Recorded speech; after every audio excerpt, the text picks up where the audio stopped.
I think I've got like 8 or 9. Okay, But you've let's also go. had multiple podcasts that you've like, oh, this is my new podcast, and then he's like, tear the whole thing down, and start over from scratch. Yeah. I only have Oh, one no. podcast thing. I'll probably never change it. Do you Just care if I tell you to for put that? posterity. Yeah, I Look was in the just eyes? about to. Professional. I like it. I was just about to. Picasso. I like it. What? Have you ever seen that? He's like, what is that? He's like, this is our art project. It's like some dude who's like walking down the street, like berets these people. What is that? He's like, the guys are like, this is our art project. He's like, down low. Picasso, I like it. Like, it's hella funny. I'm gonna have to make it all weird. All right, what up, Ghost fam? Welcome to the Ghost Show. Our guest today is the lovely Rachel Barr, Oh, hello. and she has her own podcast called. Couch lock. Yeah. And what is that podcast about? We just hang out. We talk about movies. Anything about movies, really. I think Wait, our like. is that a reference to weed though? Oh yeah. Okay. I mean, we're high while we talk about these movies. Okay, That's kind just of the. making sure. I mean, Couch Lock really did start as like a podcast about getting people like really obnoxiously high and then just like blasting them with questions to see what they That's say. actually Hella sounds funny. really Yeah. cool. Also, But like we started like we made people vomit. We yeah, that had sounds one terrifying. dude like black. It ended Because because I can have like panic attacks when I'm high. Like, it'll like yeah. it would be intense. And it would get like, well, cause like it was my then roommate and I, now my co-host Mike, on Couch Lock, he's still with it. But back then it was just the two of us. So we'd just invite all of our musician friends over and be like, tell us about music. Tell us about your projects. Tell us about this thing. Tell us about, we heard about this. And just ramble on and on. But like, yeah, then this dude he blacked out, smacked his head on the hard cement floor. That's Yeah. cool. No more of that. That's a So good we moment. stopped That's a good that. highlight. That's like, did you put that From on TikTok? getting too high. Yeah, he was like he got like too What a high, I bitch. think. Bro, Oh, dude, no. oh, what a Bro, bitch. you know what happened to me on Halloween? I've told that story so many times. Do you know? No. Have you told it on this podcast? Oh yeah, but you didn't.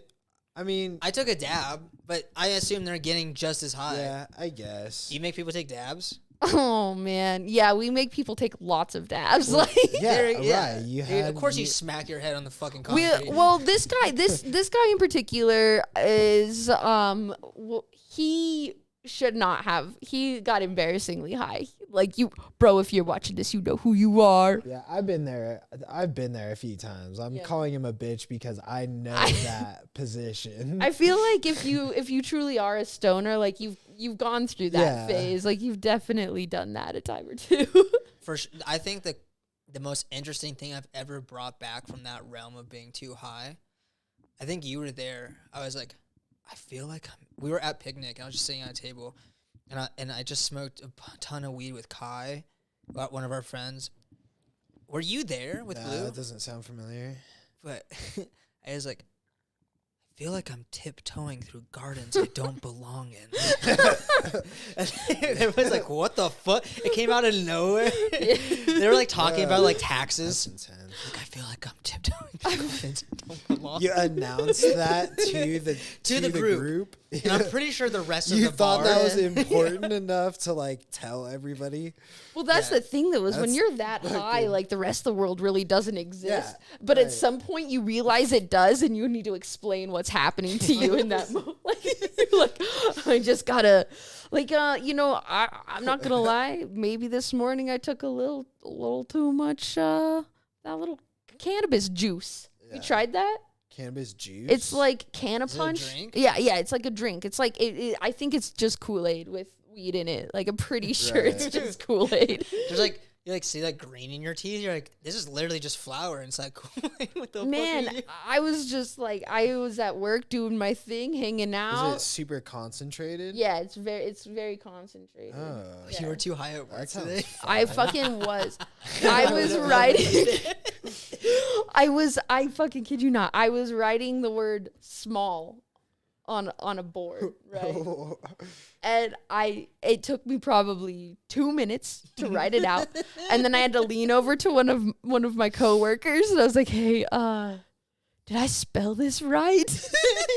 Yeah, it spells small. Because like I spelled it, but it was one of those times where Also- you look at it and you're like, is That that doesn't look right right. though? It's like one Okay, L. I see what you're saying. Yeah, Snob. man. Yeah. Yeah. But It just looks like hieroglyphics, basically. You're Pretty like, much, what the yeah. fuck? yeah, and under normal conditions, you're like, yeah, that's probably right. I don't really give a fuck either way, and you move on. But not today. Today I was just, wow, is that the right way to spell this word? Why can't I spell this right now? That's so funny. Oh Yeah. my god. And then the coworker called me out right away. Are you okay right now? Yeah. What a Like, ah, what fuck. a like unique feeling. 'Cause I totally get that feeling when you even not just writing a word. I would say it happens to me more like thinking about a word, Mm-hmm. and it just becomes this alien concept. But the fact that you like Your brain wrote like it forgets out, language. yeah. Yeah, It's yeah, like- yeah. Well, it's like your last name, Mariah. It's like Yeah, go It- ahead. What is it? Sandy Tomatoes, because I don't Yeah. fucking. It's like Sanima That's mashed potato. I don't fucking know. In my head, I'm just seeing letters floating around, and for the life of me, I cannot arrange them in an order that will allow me to voice it. Bro, that's exactly how I feel for Instagram like handles. Like when people I don't like I sometimes like I shock myself when I like read like actually like Yeah. because I'll just like read it and I don't process it. I'm also dyslexic, so I don't actually read a whole word. You've I gotta- just look at the beginning and the end and I piece it together. Huh. Yeah, you've got a Right? stacked Yeah. a little challenge here to get Yeah. over. So I'm like, this is not worth my time. So I'm just like, yeah, Google Butch. Whatever the fuck, because every handle makes no fucking sense. It's like 3 vowels, and like sometimes there's like a hidden word in it, and it's like Yeah. a letter and a number, and you're like, okay, whatever. It's Google like bitch. it's like license plates, right? Yeah, and her name is actually like Gretchen, Gretchen. and she spelled it out perfectly, just at Gretchen, and I'm like, oh, it's Kukabitch. The E's are 3s, and that just ruined it all for you. Yeah, I'm just like, oh, wait a minute, oh, that's how you say it. Like that actually makes sense. But like, there's so many like Instagram handles in my brain that are 100% not what Oh, their name that's is, so which I think funny. is so. And then when I find out, I'm like, oh wow, that's. Oh, now I want to watch you just try to pronounce Instagram handles because That would be a whole segment. That would be really funny. I wonder if you could pronounce mine. 'Cause Can you show it to me? Let's I see. can show. Yeah, I'll show you my. I'll try to do it like if I just saw it. Wait, I'm gonna show Zephyr first. And then I yeah, have give it to yourself. I have the exact opposite problem where you like read it too perfectly. dude, like since I was a kid, I prided myself on being like understanding even just like the English language. I was so like, You're a pronuncier. yeah, like or Ooh. not even just English. Like I took French for 4 years in high school. Oh wow, so did I. And my teacher was like, she always complimented me when we would read books in class. Oh, I mine didn't was know telling what me the to fuck shut I up. was saying. I couldn't understand, but I was so like, Intent on doing it correctly. it was yeah. I'm so good at like, like just and Being a pronuncier. Enunciating. We Yeah. used to do That's this not exercise. totally- I used to make my debate kids do this exercise where I'd make them put a pencil like horizontal in their mouth, make them give their speech as quick as they could. It forces you to make your lips move and enunciate. What? Yeah. Okay, check this out. Let's see if Araya can do this. So this is my Instagram handle. Don't say it. Don't. That should be like, you already said it basically. That's why I was like, I wonder if he can do this. Okay, are you ready, Araya? Yeah. I'll It's just top corner here. Gith and Goggle Blin. Dude, it literally, I will did know that you on as Githo purpose, Goggle dude. Blin. You No, I did fucking not do said that. that on purpose. I see 3 G's, an L, A, and an N, and that's all my brain okay, interprets. Do you need one more? Should we Yeah. try one more? Okay, now tap? let me read it like as entirety, and I'll take Hold my it time. in your hand, like really, like take that. Gab a Gooligan? Yeah. Okay. Yeah. No, but literally, Fuck that's how long I off. have to take. I'm not joking, dude. That's a real. I'm not even playing it up. That is how my brain. I'm so dyslexic. It takes me 3 seconds to figure that. Dude, literally, I saw 3 G's, an L, and an A, and an N at the end of the. And I was like, Gaga Googlin. That's just That not, must be it. That's just Gabagooligan. not taking the time to like fully read the word. Dude, my That's brain. not dyslexic. That's just You're just fucking impatient, bro. Dude, I'm just on a Yeah. fucking mission. So you guys calm the fuck down. Wait. I got shit to do. I think we're really kind of stumbling onto something here dyslexic because people are fucking fake as fuck. I think You're so. just busy. You're just- Okay, we're just yeah. busy fucking saving the planet. planet. Okay, there's kids in Africa starving. I don't need to know how to read Gagagugablik. Okay, that's all I need to know. Close enough, I'm sure somebody out there really does. dude. Someone's clapping Oh, right now. shit. They're like, "Preach, brother." I've never felt so seen. God, he's speaking to my soul. That's funny. That's good. And no, Gabagool again. Gabagool? No? Sopranos? Gabagool? Gabagool. Anybody? Mario. Oh no! Wow. Mario. Dude, that Wow. Gabagool is what they cook Mario into. When Oh he shit! dies. Yeah. That's great. I went up to the deli not too long ago, right? I've been watching The Sopranos. I'll preface with that. So I've been watching The Sopranos, right? So I've been in this real like mobster kind of mentality at times. Fucking around. Fuck you, bitch. I'll watch fucking Tony Soprano for like 4 hours and be like, yeah, that's right. Let's This go. is my life. Let's go down to the bada bing. Let's make some deals. And like, so I went to the deli, right? You know, they looked at the deli boy. I was like, hey, you got any gabagool? And he was like, excuse me, ma'am? He like What does ma'amed that me. mean? Some fucking gabagool. I was like, you got any Capicol? And he was like, no, I don't. I'm sorry, ma'am. Was he like 6? No, He's he like was 16. like, he was probably older than me, honestly. He was just scared. Yeah, he is like this.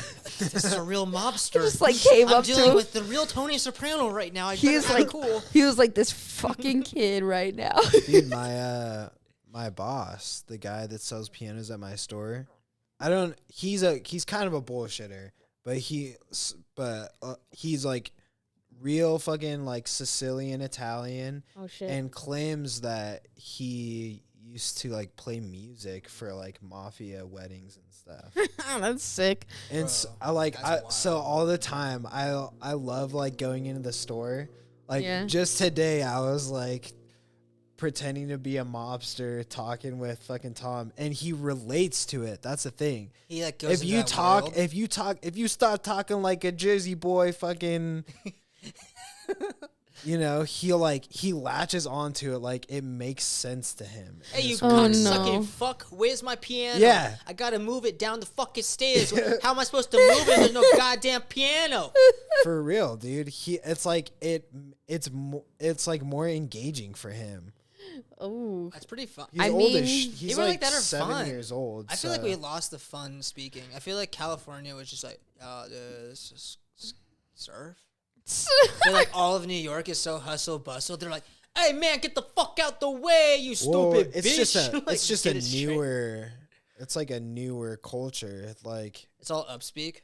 yeah, you're I just think you're completely incorrect. Oh my gosh. Wait, upspeak? Have you heard of that? I've never heard of this. There's It's like when you entire talk like research papers this. about it. It's Yeah. like and it's Like like the I'm everything is Kardashians? super I'm better than you, important. but I'm not better- gonna say it. You can just tell by how I say it. Yeah. Like Mm. it's like Oh. it's like basically like 3 people watch White Girls and then just infiltrated the universe. So If it's you- it's just poor people being sarcastic if when you they talk, combine basically. Upspeak with fucking vocal fry. Upspeak is just sarcastic poor people. No, if you combine vocal fry with upspeak, it's like you're like the richest of the rich. Wow. That's like, I mean, Yesterday, Kim told me oh my god, that I was out of nail polish. But guess what? There's nail polish everywhere. And do you know why? Why? I own the nail polish It's my company. nail polish, Kim. It's my nail polish. Yeah, sometimes I just I wanna, can't. I'm gonna break. My brain's gonna break. So you're impatient enough to be dyslexic, but you can talk like that, huh?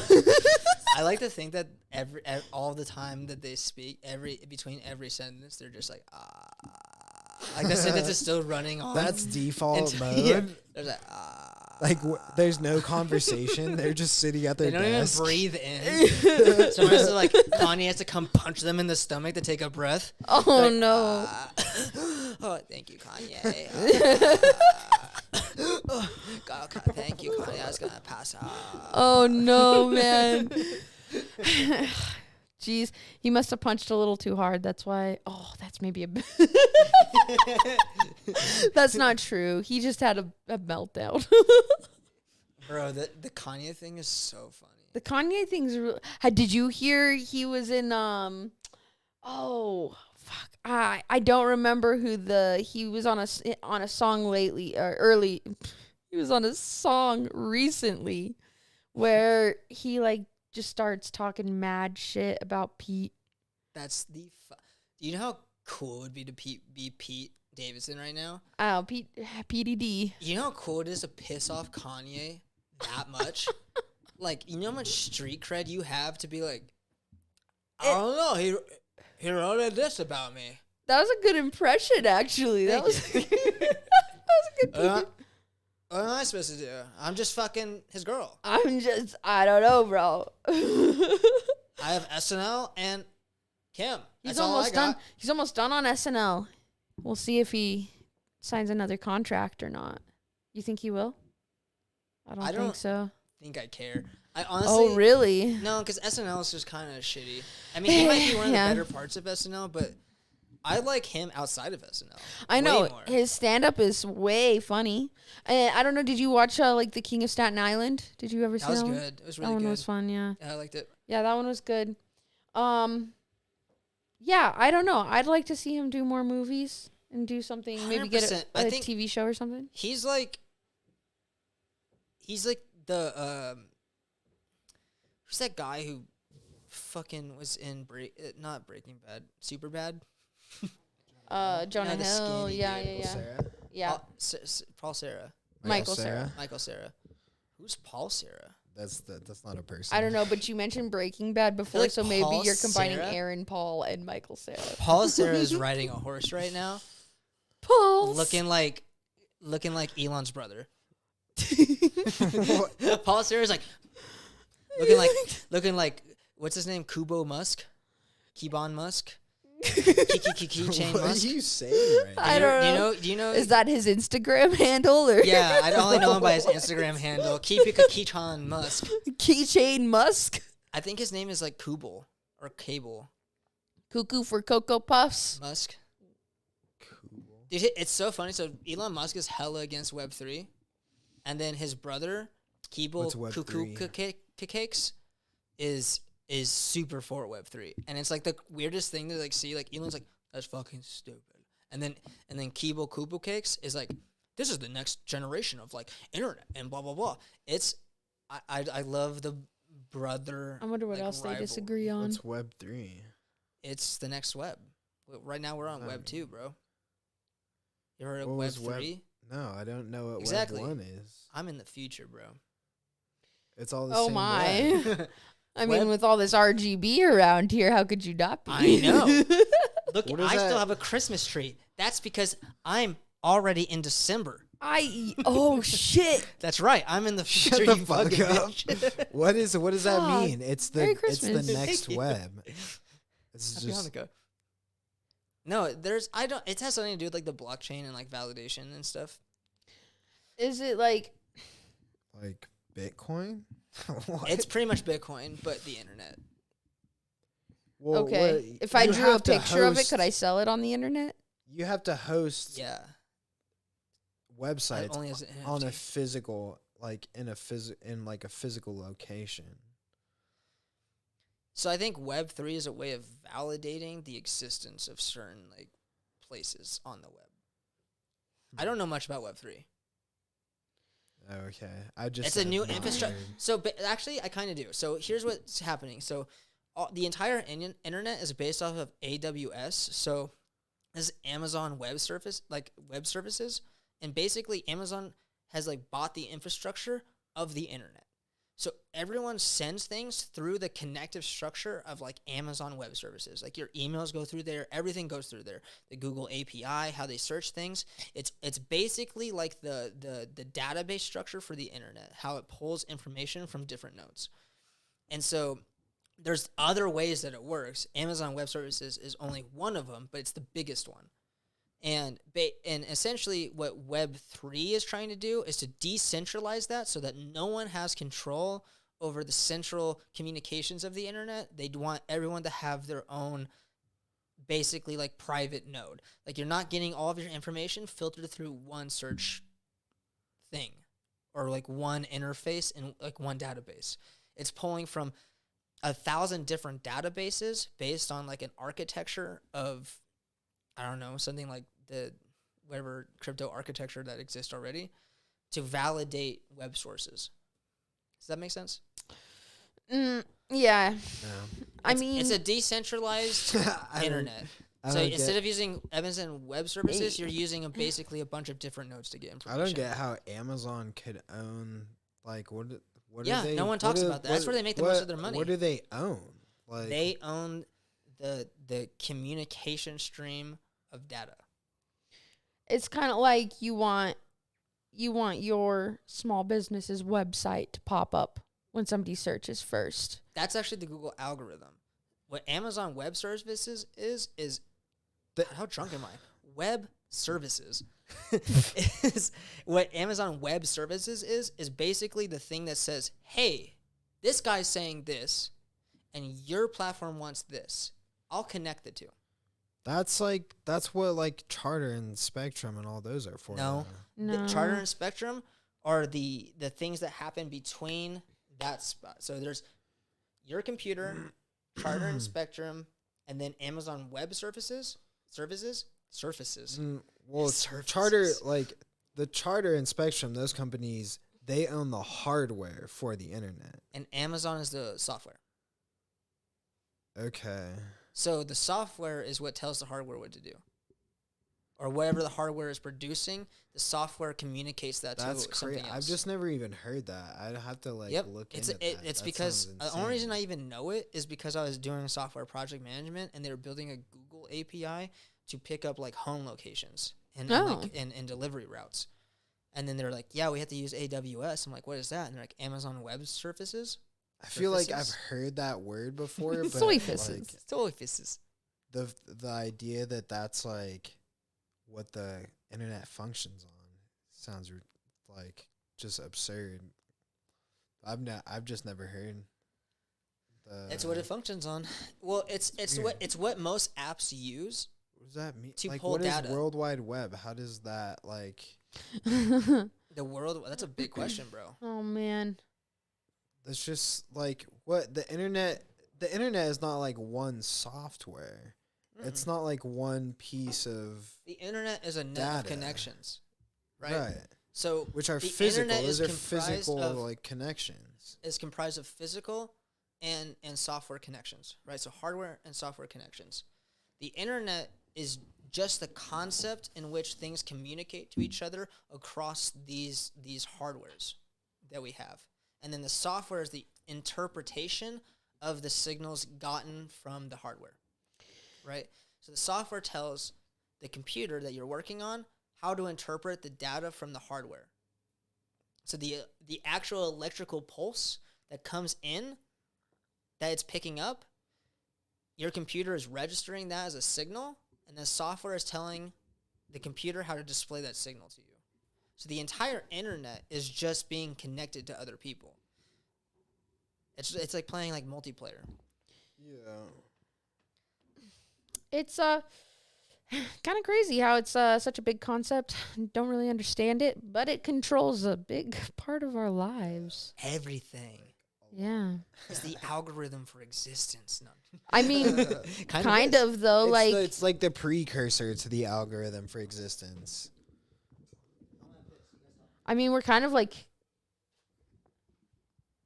we're learning how to like in the industrial era, right? We like learned a bunch, built a bunch, discovered a bunch, and like as a society we evolved because of it, right? Well, now we're moving into this like age of technology and information and the mass and efficient spread of it all, and like seeing how that's affecting society too is kind of crazy. Kind of moved into a new era. Might be our undoing. Who knows? Yeah, Probably because we don't fucking understand it. That's what. Yeah, it's weird if like I don't know. We were just talking about like archetypes earlier. Oh. Like we were like just playing around on guitar, and like just kind of thinking about the idea of like how lyrics are like unconsciously sometimes like giving you a message, I guess. Like Oh. whatever like a song is telling you is not always understood like just on the surface. Yeah, yeah. And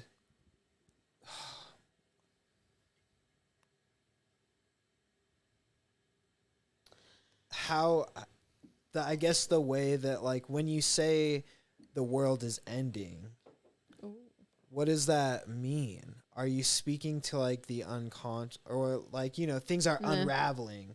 Yeah. Like is that expressing itself on an like a subconscious level that we don't understand? Maybe. I mean, I feel like absolutely could be. Yeah. I you know, everything as far as like society and how you view it and what's happening now and the impact technology has had on all of it over the past, you know, 2 decades here. It's so much. It's so hard to like wrap your head around. You know, it's all making us move faster, and human capability will max out at a certain point, and I think we are seeing that human capability starting to max out, and that's okay. That is absolutely okay, as long as we are resilient enough to adapt and why we keep need growing. Fucking some what is that? Elon Musk's like Neuralink. Neuralink. Some Yeah, smooth drop of that we Neuralink, need baby. we need Smooth- robots to Smooth like drip. Neuralink. not totally just surpass us. We like if we can get Man. robots to help us out, because Fucking- obviously they're taking on the evolutionary chain. We're gonna be fucking They're useless. not though. So here's the thing, is, well, it depends. So if we let robots do a certain amount of stuff before we can do that same stuff, like pairing our consciousness with the abilities of the robot, we are going to end ourselves. It's almost inevitable, because what ends up happening is there's societal collapse when there is no money to be made for anything. When everything's free because robots are making it, the only people that will own or distribute the wealth are the people who are like either repairing or making the robots. Although the stuff you might get is free. Well, the robots they're gonna be able to create themselves. Even the robots themselves are gonna be free at a certain point. That is true. Because they're gonna be Exactly. able to infinitely like recreate themselves. And then there may not be a cohesive understanding as to why they're even, reproducing as much. They might not even have a sense of evolution that we have, right? An inherent genetic propensity towards evolution. So they might just act as a cancer and metastasize over the entire planet and become this ball of like metal,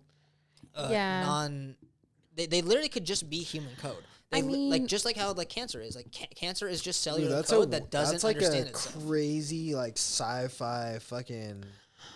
I mean, it's The Matrix. iRobot. That's like a It's comic. iRobot, it's the Matrix, it's The every Matrix. movie ever made. Well, it's with like because if you the way I think about AI typically is that like they're not a cancer, they're just the most extreme version of like what we could be. We're putting human potentiality, which would never, it's potentiality. It's never completely expressible. But we're like robots are like the complete expression of what humans wish they could do. which is think about it could this be way. seen as either a good thing or like a really fucked up So, thing. Like Imagine maybe us- our imagination is just mostly cancer. well, no, I don't think our imagination is cancer. It's the intuition part that doesn't accumulate to a proper like the lack of intuition is going to be the downfall. So the natural understanding that we have through thousands of years of evolution, however that evolved, it doesn't make sense why we even have this thing called common sense, right? That if the robots don't have common sense in terms of what humans determine as common sense or shared agreement of common sense, it will be our downfall. But here is the analogy I like to give is think of a self-driving car. A self-driving car, when you let it go all by itself, does really well 99% of the time. However, the mistakes that it makes are almost entirely random and like oblivious to human understanding and how it can make that mistake, right? And Fun. essentially what happens is if we let AI get away from it, like, so if you stop driving your self-driving car, eventually, although it makes less mistakes than humans, it's going to make a catastrophic error. What AI is doing is magnifying that error into a global scale. It's saying, well, when everything's controlled by robots, when one of them makes an error, the global catastrophe that could take place is the same as like the 0.01% of your car crashing into a tree for no reason because it thought a flake in the sky was a human, so it decided to crash into the tree, right? Where a human would never make that mistake because the intuition of the environment has already been ingrained in us, right? For all of our evolution. So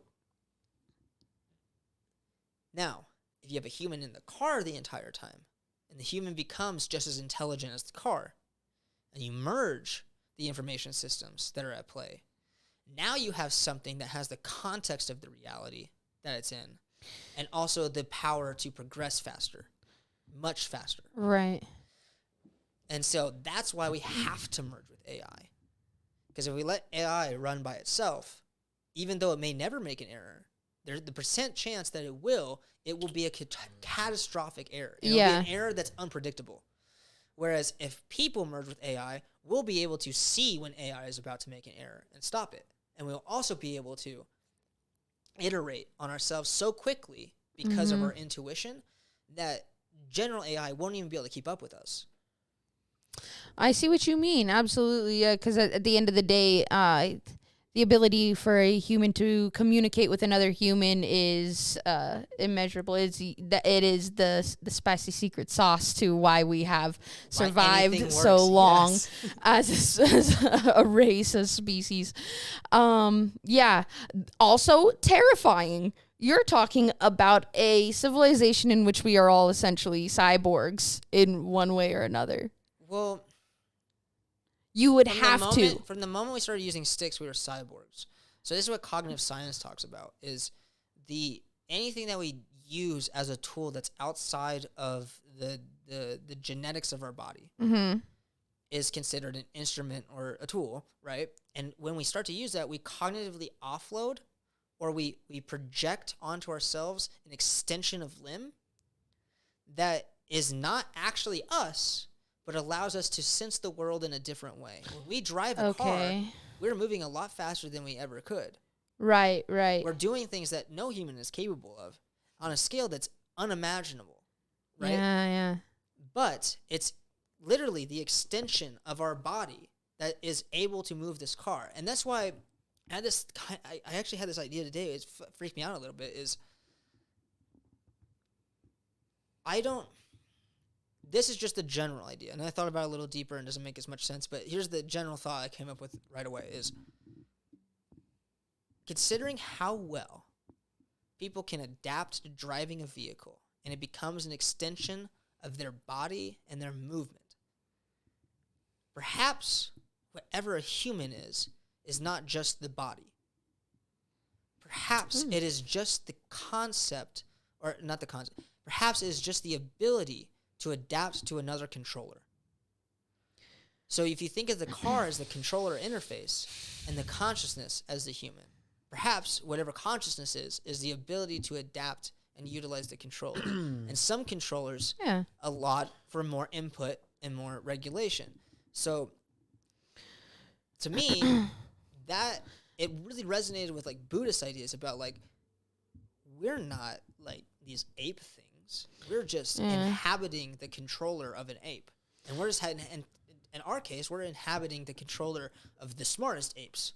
Well, I think it would be a measure of your cognitive ability at different phases of life, right? Like when you are a baby, the controller, so to speak, is like the chew toy that you're using to like get your teeth to grow in, right? Exactly. But as your brain grows and grows and grows, right, eventually, you can drive a car, you can operate heavy machinery, you could perform an intricate surgery, depending on how developed that cognition is. You can perform, and as you get older, mathematics. it declines.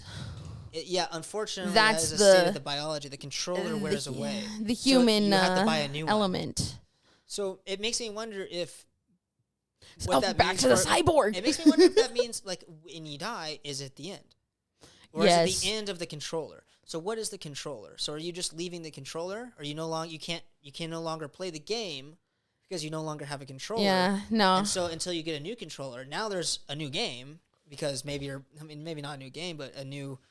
You're not starting where you started before, right? Are you like kind of touching on like reincarnation at that point? At some point, yeah. I think that's what I'm alluring to. I don't want to say reincarnation, but I want to say that maybe there's like because I don't know if the consciousness as it is focused into the controller right now is entirely its own entity, or if the consciousness that's in your controller and in my controller are controlling it at the same time. Right, so that's what they call source. Sure. So it's hard to say if they're an individual set of consciousnesses or a source set of consciousnesses that you just kind of like obliterate into. Yeah, it is really. I mean, you'll know when you die, I guess, right? Yeah, and that's what's so fabulously interesting about death. See, in my gut, in my heart, and in my brain, I feel. This is a one life game.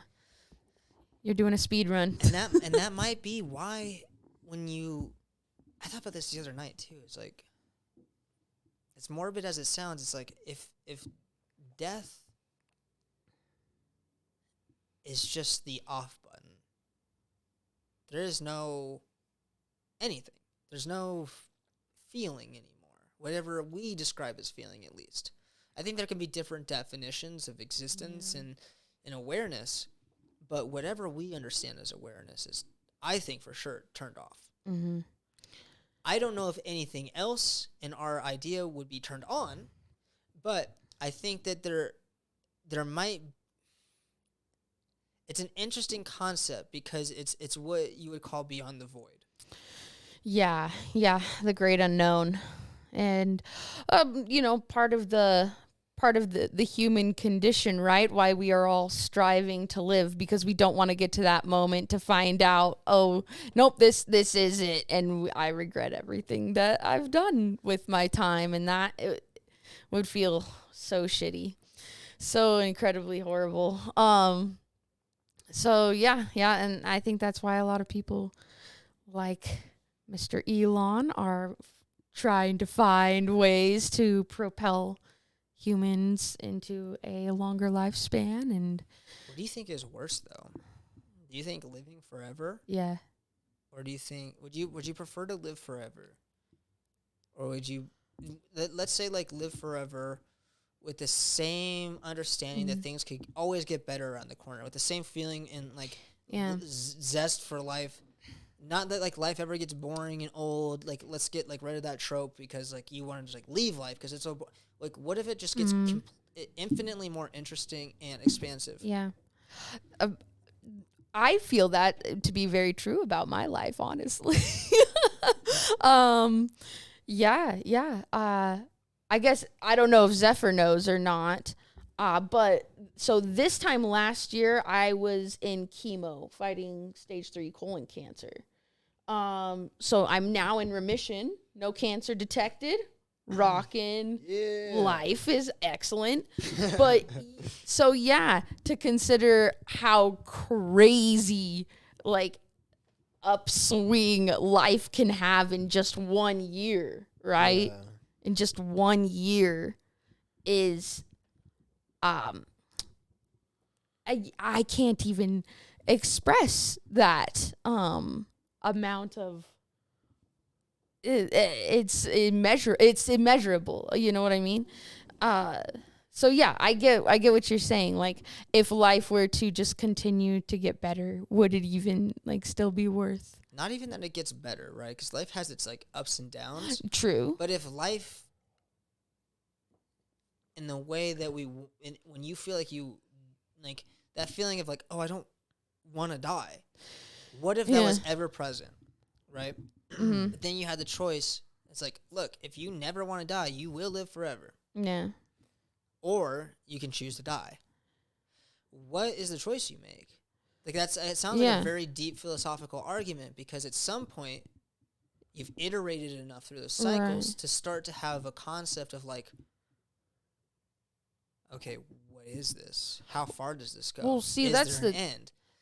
Like, that's the thing. I think it depends on what phase of life you're in, right? Like for my situation, for instance, like at 27, I was given a choice. You're going to have to fucking suck it up, and it's not going to feel good, but you will live, or you could let yourself go, let yourself die. I'm sure people do that. I'm sure people absolutely are depressed with life and see this as an opportunity. I could absolutely understand that. Mm-hmm. Letting a cancer or a disease just take them, right? That's not the choice I made. I fucking said, let's go. You name the time and the place. I'll bring my boxing gloves. We'll be there. And so a year later, I'm on the other side of it. I'm good. I'm ready to fight, right? I am currently watching my grandfather die of cancer. So a week after I got into remission, or a week before I went into remission, he got diagnosed with a cancer. He's an old man, right? Yeah. The first thing he says is, I've lived a happy life. Yeah. If and when I die, know that I'm happy with how everything goes, right? So now he's presented with that same decision. Suck it the fuck up. This isn't going to feel very good. This is going to really fucking suck, but it will give you a little more time. It won't save you, but it'll give you a little more time. So now, what do you think he should choose, right? It's going to suck. His quality of life is gone. So is he going through like any kind of therapy? Yeah, he's going through a radiation therapy. Okay. It's really interesting because it's like, I think it comes down to the quality of life you're presented, right? Exactly. And when you get to be old, right? Especially if you were lucky enough to live a life that you were happy with, you look back on it and go, hell yeah, I did it. Like, I'm happy with who I am and what I did and what I'm leaving behind. Especially at that point, you go, wow, do I want to die a shell of a human being, hooked up to machines on 20 different pills a day, not able to wipe my own ass? You know what I mean? Making the people I love most in the world watch me wither away and take care of me the whole time. You know what I mean? Go through treatment after treatment after treatment. Here's another bill. Here's another bill. Here's another bill. Just to die at the end? Or do you just say, okay, I'm done, and you let the cancer take you, and you're out. You're out in a year. It's crazy that you're ever faced with that decision, right? Yeah. Oh yeah. Because that's a very interesting decision. It's not the point that you're getting at, but the idea that there's an institution that says we could maybe prolong your life. we know how to do that. We can, but you're going to lose probably all of your money. Yeah. You're going to be broke, but you'll be alive. at the same time knowing that that same institution in other parts of the world wouldn't bankrupt the person. Right. Nothing about their financial situation would ever change. So it's insane to me that there is a conglomerate of people who say, I want to save lives. However, this is going to hurt your bank account a little bit. But if you want to live, You'll find a way. right? You'll find a way. Mm-hmm. And I can't imagine that decision because it's not just you deciding, like, yeah, I want to live. You're deciding everyone around me is going to be affected by this decision because it's Right. it's also their livelihood, right? Right. Were you married at the time? Yeah. Yeah. Exactly. So now you're not only making a decision for yourself, you're making a decision for your wife. And to be honest, there were. I am in a very lucky situation, fortunate situation where my wife wanted to stay with me and help me. She was ready to be the only source of income for our house and also take care of me. I couldn't, because of the pandemic, I wasn't allowed to go places. The worst time to get cancer. Honestly, Dude. I would argue it might actually have been the best time to Really? get cancer. Why do you think that? Because oh my God. Okay. You want to get like real weird about how things happen at the right time? 100%. Okay. Let me just explain this series of events here as quickly as possible. The headline on my video will be, why it was good to get cancer during the pandemic. And here's why. Okay. January of 2020, I go to the doctor for the first time. I've been vomiting every morning, just once, and then I get better, and the day goes on, right? But it's been happening for a few weeks now, so I should probably go to the doctor, right? I go to the doctor, go through a bunch of tests. She can't figure it out. They go to look at my gallbladder. Oh, that looks weird. We're going to remove your gallbladder. Okay. So June of 2020, I have my gallbladder removed. This means that I need to leave work and go on short-term disability. Rig in the fucking game #1. In order to use your short-term disability, they will wipe your vacation and sick time completely before paying you out on any disability. So when you go back to work, you have no paid time off. Rig 1, okay? Whatever, I have no choice. I'm having an organ removed. This is supposed to make all my problems go away though, right? So yeah, I'm going to bite the bullet. We'll get it taken care of. Well, the problems don't go away. They keep getting worse. I get real sick and like, I don't know if you guys have ever seen anybody with cancer or a situation of that sort, but they get real sick looking. You know what I mean? Like I looked like a skeleton and I walked around with like a barf bucket and couldn't eat food for months. And you still didn't know you had cancer? Still had no idea. It got to the point where because they had robbed me of all of my paid time off and the way that my management structure worked, I couldn't take any time off to go to the doctor. I couldn't take time off to figure out why this was happening to me.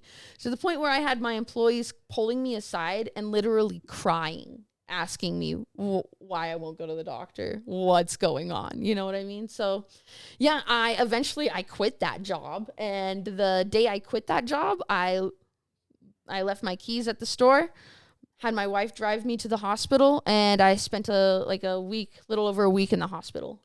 Why did you quit that job?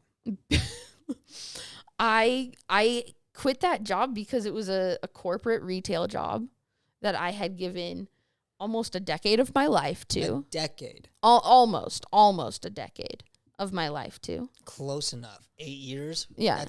I haven't had a job longer than 2 years. Yeah.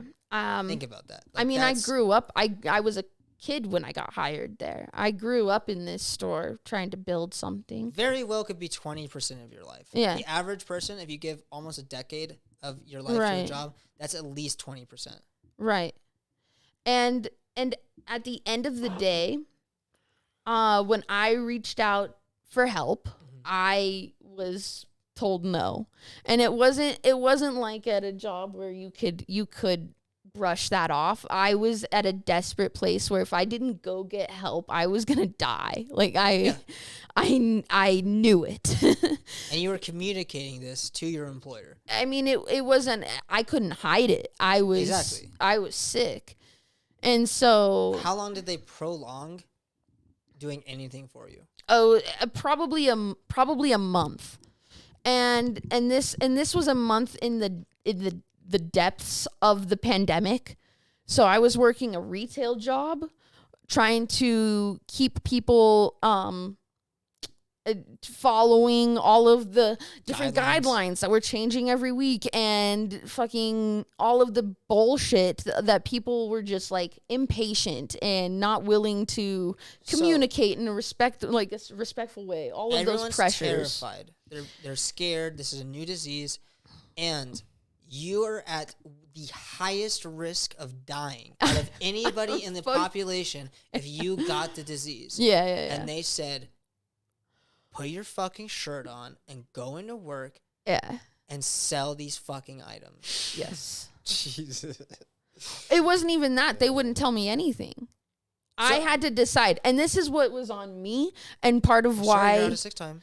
Well, I mean, yes, that's true. There were things that made me have to stop and think about my decision. But at the end of the day, I didn't have to go and do that job. I could have gone and taken care of myself and dealt with those consequences, but that meant I was taking care of myself. You know what I mean? And I didn't do that. I tried to hide the fact that I was sick. I held out as long as I could in a very irresponsible fashion, you know? So there was part of it was on me. You know what I mean? But how much of that was just the pressure of them saying you're going to lose your income? Well, part of it is the way that we teach kids in this country the way they should be treated at work and how they should work. 100%. You know, because we work together. Do I do overtime? No. Do I take my full lunch and my breaks? 100%. Yes. Because if I fucking died on that ground right there, they would step over my dead body to train the person to replace me. What did you do before? What do you mean? Did you work overtime before? Oh my Put God. in hours Oh before? yeah. It was my life. It was my entire life. If I wasn't at work, I was talking about work. With the reality that one day this is over. This experience is done. And this is what I've done with my back. time. Yeah. Yeah. And I sat here and I did this thing for these people who don't fucking care if I die. Yeah, not at all. Not at all. Not at all. And so that's such an interesting perspective to have. Mm-hmm. Moving out of that space where you're in remission and now you feel like there's more opportunity that you broke through the other side. Right. Right. And now you can see how you've done what I think a lot of psychedelics do for people. Like honestly, people take psychedelics, they confront their fear of death. Typically, because everyone's scared of dying. It's one of the most terrifying things that you'll ever think of. Mm-hmm. And I think psychedelics can make it feel real enough as if it was actually like cancer or something happening to you. Right. And then so you can sit there and you can contemplate, what the fuck? You what could really fuck? empathize with somebody in that situation. And you think, fuck, what am I doing? You know what's kind of funny though? I for a period of time was unsure of if I was going to ever get better, right? Exactly. Yeah, but that's the part of it. Yeah. And well, during that period of time, you do start to ask these bigger questions, and a lot of it was like, oh my God, I fucked up. I'm gonna fucking die at 27, and I fucked it. Like, this is it. Oh, this is horrible. And a lot of it though was like, but like this is it. Like the clarity I have right now is insane because it's so death is permanent. Like if this does kill me, like I see it coming. I have time to think about these things and really contemplate my decisions and how I view life and how I process things and what's important. Like what is actually important, right? Like you're dying. Like you see that like you're dying. And I got better. So I have this perspective now that changed a lot for me of what is important. And I look around and I see my peers and our young age, and I realize that they have not yet seen that clarity. So why cancer is actually kind of a cool thing if you beat it. Is it teaches you a lesson in life that a lot of people don't learn until they're old and about to die. And I get to live the rest of my life. Yeah, you get to live the rest of your life early enough knowing that there is this other perspective out there that changes literally everything. Mm-hmm. Everything. I don't know if that always makes it easier to say no to things, though. I think what it gives you is the ability. Depends what it is. I think what it gives you is the ability to learn that you can say no, right? Like, fuck you. I don't care. Right. Well, that's the thing when I say what's actually important in life, right? I think the most important commodity that you can ever obtain in your life is time. And the tragic thing about it is that you can never obtain more. You will only ever deplete that commodity, right? Yeah. And unless you take hella dabs, and then you're just like in an infinitum. Yeah, like if you do enough drugs, you can. Do enough drugs, you'll time find just crystallizes into a nonsense. Exactly. Exactly. Sorry. Welcome to Couch Lock. You had a very spiritual, revolutionary statement you were making, and then my bad. No, Aside from the joke. No, but you're totally right. As I sit here stoned off of my ass, I love to slow down like this and just think. That's what's so amazing and about chill, it, right? Yeah, because otherwise I'm fast. I'm solving problems before they even happen because my brain is just too snappy. Probably because the last decade of my life. It's also like kind of really true. Like even just watching a movie, it like if you can actually allow yourself to watch the movie, it's like you get absorbed into an entire universe. Yeah, it's like that's what I love about you're them. just living like this weird like different time span of like an entire story. Yeah, that's my like one of my favorite quotes I've ever heard is this guy was gazing into a water droplet on a blade of grass. Wow. And he said, Stoned as fuck. Any world given enough attention has an infinite reality to explore. Was that guy actually an elephant, and was his name Horton? Probably. And were there who's living in that water drop? Maybe it was Dr. Seuss. I'm just saying. Maybe he's a fucking genius, okay? I gotta take a piss. Oh my God. You want to know something really tragic I learned the other day? I'm sorry, I don't know much more than just what I'm about to say about it, but it's pretty fucking tragic. You know the guy that wrote The Big Friendly Giant? I know the book. Kind of. His daughter died because he didn't get, it was like a time where kids were dying of this like disease. Polio? I think it was polio, yeah. And she like, she like got it. He didn't know. And then she died. Oh. And then he wrote all these kids' books. Yeah. Oh, that's weird. Isn't that pretty tragic? Yeah. Yeah, I learned it kind of like puts like do you want to know that as a kid reading those books? No, you don't. It's like that's like learning about how they make Disneyland magical. Yeah. You don't want to know that either. No. Ruins that shit.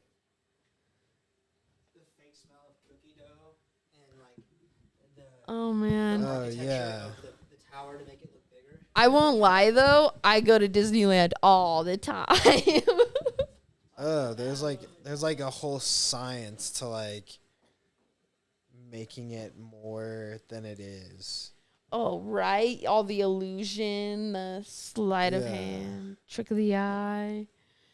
Oh, yeah. There's a lot of it there. It honestly, we went this last Christmas. We were there, and it's kind of gone downhill a little bit. I'm not going to lie. Yeah. It wasn't as magical as it used to be pre-Pandy. You ever go to Burning Man?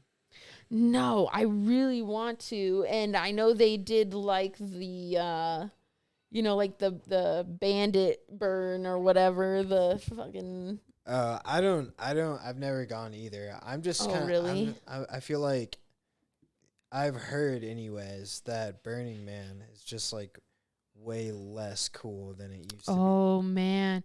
Yeah, I feel like that kind of happens when things that start with a real spiritual and meaningful be. Everyone wants to, root like, kind of turns jump into on. yeah. People kind of like taint it with like this poison fucking party yeah. mentality. What that's crazy to think that would happen at, like what has happened at Disneyland that makes it less cool? It's not that people are Eh. doing acid when they go to Oh my god, That's that what would be makes it so way more great. cool. Yeah. Yeah. That'd be Is so it great. because so many people are doing drugs when they go to Disneyland? No, it's because people who can't Mm-hmm. are trying to overdose on cheeseburgers are going to Disneyland, and they're walking around taking up too much space. It's just become too like Oh, Disneyland's problem right now is that they're desperately trying to, I think, gain money back from what they lost during their closure. And so they've hiked the prices up on a lot of things without really upping the value, exactly, the value of it at all. You can People buy are, like, beer fed more up with it. conveniently in California Adventure, though. So, if you're into that. Yes, dude. If you're into that. I've had 2 sips of beer in the last, like, I don't know, 3 or 4 years now. No. Like 3 years. just don't drink alcohol. No, that shit, like, it's poof. Poof. Bad bad. news. Yeah. But oh my god, those 2 sips of beer, I remember them both fondly. Really? Yeah. Oh yeah, that is so good. I was like, oh, I wish I could have more. But yeah, Wow. it was so refreshing. Do you guys like beer? Yeah. That's not bad. You'll do a beer. I have one of my and there. coworkers. He's like this, like, dare I say, like half retarded dude. Like he's genuinely. Dare like, I say half retarded? Dare I don't- say- Dare I I don't- say? He just like is. He's like if ever there was a person you'd be like, oh, this guy is like definitely Maybe socially retarded? there, but just a really dumb and totally okay with. Being that Oh, dumb. that's like- nice. Yeah. But He means that in the most did- loving way. He's no, yeah. he's a great guy. I forgot why I brought it up. Sorry. Because he likes beer? Oh, he's never had a sip of alcohol in his life. He's like wow. also If he's turned to a probably super had genius. sex like Wow. 3 times in his whole life. He's never like all of the like things that we consider like common human experiences. He's had very has- few of. Very few of, yeah. Is he a And he's okay. sociopath? I think he's just really dumb. I think he's the Oh. opposite of a sociopath. Wait, but I'm just kind you of could hung see up on this. sociopathic tendencies. Like he obviously gets like enjoys things because he knows you enjoy them. That's not sociopathic. That's the exact opposite of Oh, is it? sociopathy, Yeah. Sociopaths Yeah, only they do wouldn't things care. for their own gain. So they don't care if you have Doesn't any pleasure in anything. doesn't anybody do anything for their own gain though? Are you a Well- sociopath? No, the only reason that you would enjoy something else because you know somebody else enjoys it it's is because you're being considerate. no, it's because Well, it you depends. want to. That's a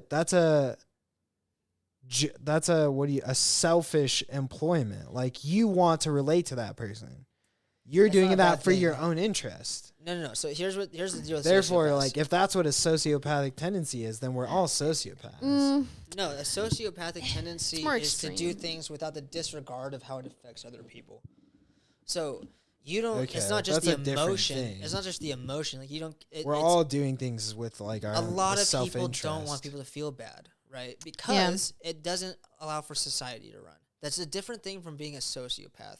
A sociopath Okay, then he's definitely doesn't not, want a person this to guy feel is bad. like the most generous, loving person ever. So Yeah, that's a different thing. That's almost the opposite. So that could be called manic, like it could be called mania. So a lot of times people with mania will be overly warm and welcoming to anything that's in their path because they're ready to accept anything because they're so positive. But mania has episodes. So they go through this peak of mania where they're like, yeah, man, let's do that. Let's do that. It's like being on coke. Like, yeah, let's fucking go. Let's do this. They're He's excited not for ma- everything. he's not I love manic you. I want you either. to help. And then they'll be like super down. Just fucking burn it he's all. not any of these Uh-oh. things. I promise you're right. He's not any of these things. He's not a sociopath. He's not manic. He's just dumb as fuck. Is he ever emotional? He's just dumb as fuck. So he's I just, promise he's just a normal, you. He's a normal dude, yeah. I think. Well, but he's not. Having compassion for people I'm doesn't mean they're sure crazy. he has some sort of like disability. What if he was just Buddhist? Maybe he No. got dropped on his head. He doesn't even know what Buddha is. Yeah. No. Yeah. Anyways, for He the likes second beer. time forgot why I brought Beer. him up. He's dumb Oh, as hell, yeah, but he yeah. loves some beer. Yeah. Is that your whole point? Never had beer in his life. Oh yeah, Oh, yeah, yeah, yeah, yeah, yeah. I He's wonder never had if it. drinking one sip of beer would change his whole Interesting. reality. I grew up just being a dumbass kid a lot, but I was friends with all the Mormon kids. And I always thought that too, because I'd be like out being a dumb teenager, right? Hooping and hollering. And then I'd like go to school and see them. Yeah, hooping and hollering. Yeah. And be like, oh, you guys just like hung out and like went to Played church chess. all weekend. That's fun. Like it kind of made me feel like a little bit better about myself, you know. Yeah. Like, oh, that's what good decisions are, huh? That's kind of how good. Brayden was. Really? For I think probably in high school it flipped, but he's like a little Mormon kid. Like his roots Is he? are He's Mormon. Mormon?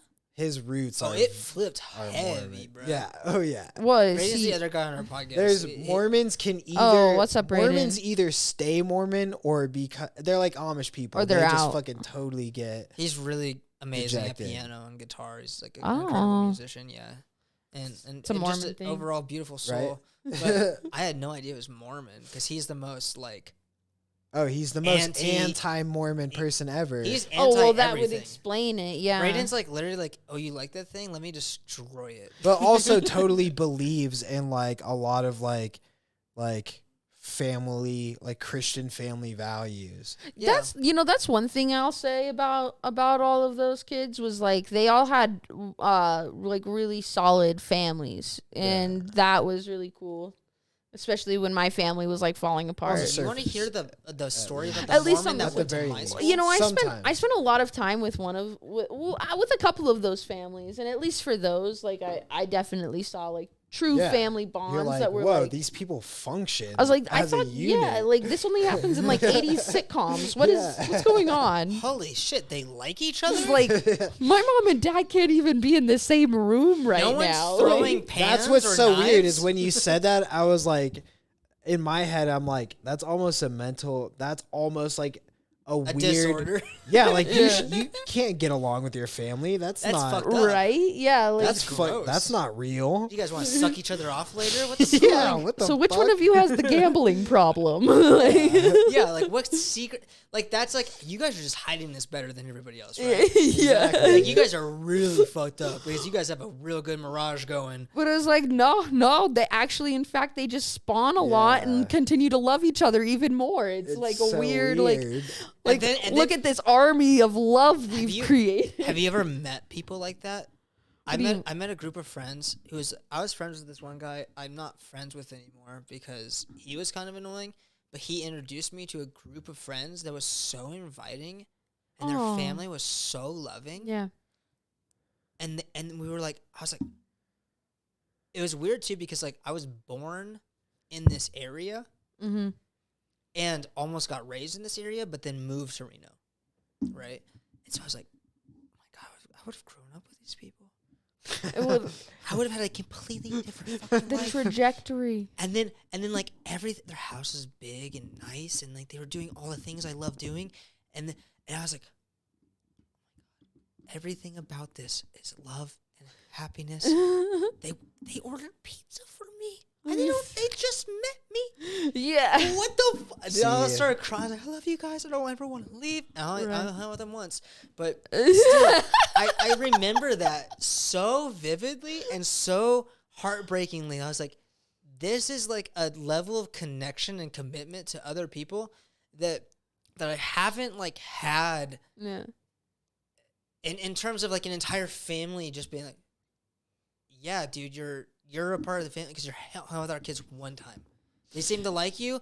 Welcome to the family. Yeah, like welcoming. Yeah, and Right. I was like, That's how it was. That's how it was with Mom? Mike's family. Mike from Couchlock, he's the other guy on my podcast.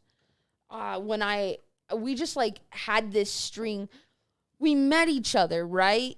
At work. And it was like just a real easy, like, oh, this is a really just it's so smooth. such a nice guy. Like fun to talk to. It's so He weird. like at the time I had no idea who like Zack Snyder was or any of that superhero He stuff. introduced you to Zack Snyder. And he the was the Zack one Snyder. He- Zack Snyder. he got me hooked on the Zack Snyder. Yes. Wow, I didn't But know that. you know, That's yeah. amazing. I know, Mike, gotta love the guy. But yeah, Shout like out to Mike. we just ended up finding each other at the right time for shitstorms to strike. And so our friendship like built up on us like just like really being there for each other. Going through some hard shit, yeah. Right, exactly. So like when it came to me getting cancer, like his entire family was like there for me. Like it was like so crazy because it was like these people are so fucking nice. Like how? Why? Like And then you're like, hey, my family. What the fuck are you doing? my Bruh. oh man, yeah, my I will admit like I spoke to family that I didn't normally speak to like more often and like have built some better relationships That's nice. with them from this, so that's really nice. But yeah, some of them were like all right. Yeah.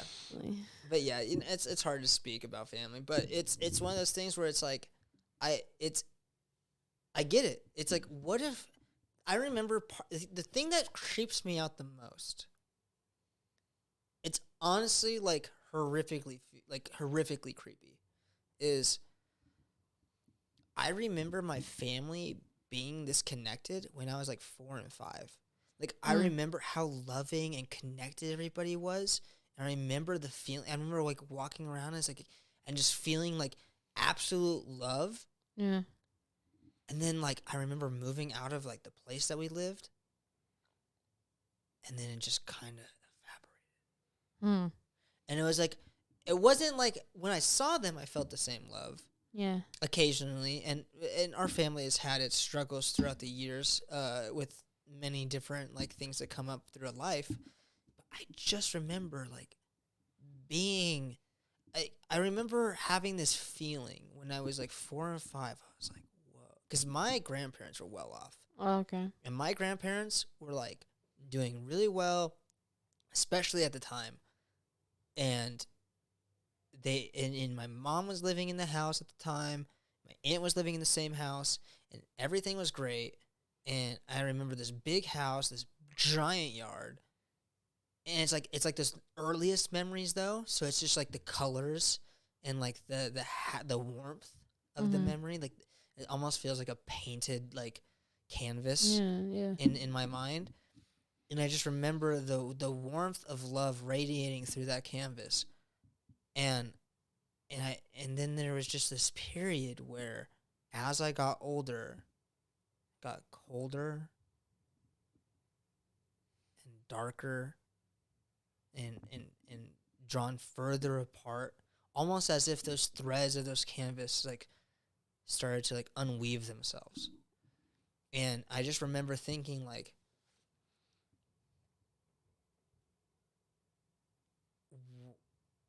it seemed at the time that there was two paths that could have been taken.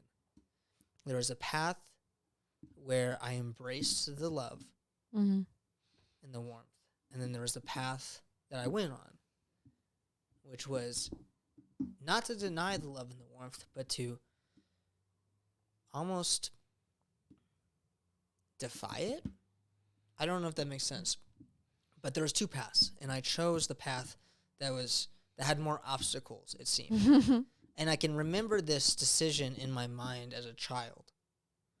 And it's very odd to me to remember such a decision, because it makes me think that like life is these series of decisions that lead to unfolding stories. And although I had no power as a child, there was nothing I could have done. Everything was going to happen the way it did. But I felt like I had a choice. I felt like this was my decision. And when I think back on it, it blows my mind, because I'm like, whoa, what a different life I would have lived if I would have emoted differently. Mm-hmm. And although that sounds like pathological, that's not the way I'm trying to make it. I'm in a more philosophical sense. It's like, what amount of intention that you bring to this thing we call existence that we don't know what it is. How much does your intent sway the outcome? And when I think back to that, it's immeasurable, and it's almost unnoticeable. Mm. That's yeah. I mean, coming from like a commission sales point of view, the intent you go into a conversation with can impact things quite a bit. 100%, right? Mm-hmm. It's so interesting. It's like, do you think you're making it, at least from my perspective, you're making it out to seem like that was one decision or like one finite period in your life, but don't you think that's probably more of like along whatever path you made that like consistent decision to defy that love more often than to accept it, which I don't think is a bad thing. I just think it's like you're choosing to outline what that thing is. it's a By tone. figuring out what things are that aren't that. I don't know if it was a singular decision. That's why it's hard to, like, I think when I try to explain it, I try to Right. like It's like you're break it down coloring. to like, oh, it was like a if and this, but no, it's more like music. It's like, It's like a mood that colored here's that this era. mood, here's this tone that Yeah. when I was young, without knowledge of the world, or at least only the knowledge of the unknown that came from birth, whatever that fucking is, Right. I adopted this frequency in which I navigated towards. And I Yeah. don't know why. I don't know if it's my neurochemistry or what it is, but it felt completely like my decision. If I was to be honest, it's not like it wasn't my decision. I was like, oh, and yeah, that tone. I like that sound. Yeah. And then I just kind of felt, and then I realized that sound was actions. And then I realized that sound was what I was saying. And that tone and that frequency that I was adhering to was literally the way I was interacting with Right. the life that I was experiencing.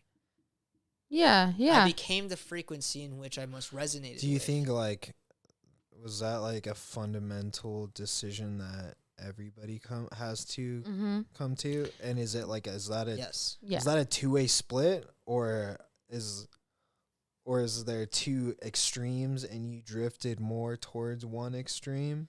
I think Well, I think there's many different tones, It's- just on the fact that there's many different lives. There's many different Exactly. paths. Yeah. Every aspect of the human existence is on a spectrum. Every aspect of it. But so here's what's really interesting about it. To bring it back to Buddhism, is God damn it, Buddha. what they do is they go, oh, the traditional Yeah, yeah, yeah. frequency. If we could all do it right now.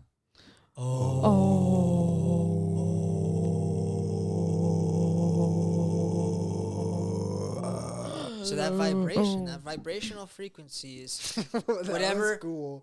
whatever you do that is that thing, right? That becomes the source in which all tonalities change from. Mhm. That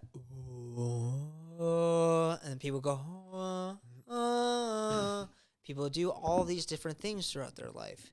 And these are the stories of existence. These are the fabrics that connects us. These are the instruments of our lives that have it's hard. I don't know what it is. It sounds beautiful though. Like sounds- sand through the hourglass. Well, it seems like Sandy tomatoes. whatever that thing is that Oh, you're damn. talking about, speaking about it, language it's only an extension. Because the thing is, it's what we have it's right only now. a tool that can like dance around whatever it is you're talking about. It's only gonna But be a that shadow source thing of the source. is yeah. it's pre words. It's pre like concept. Yeah, it's innate. Man, it's interesting because I think really what you're talking about is somebody's ability to communicate in different situations, and some people will communicate better in some situations than others, right?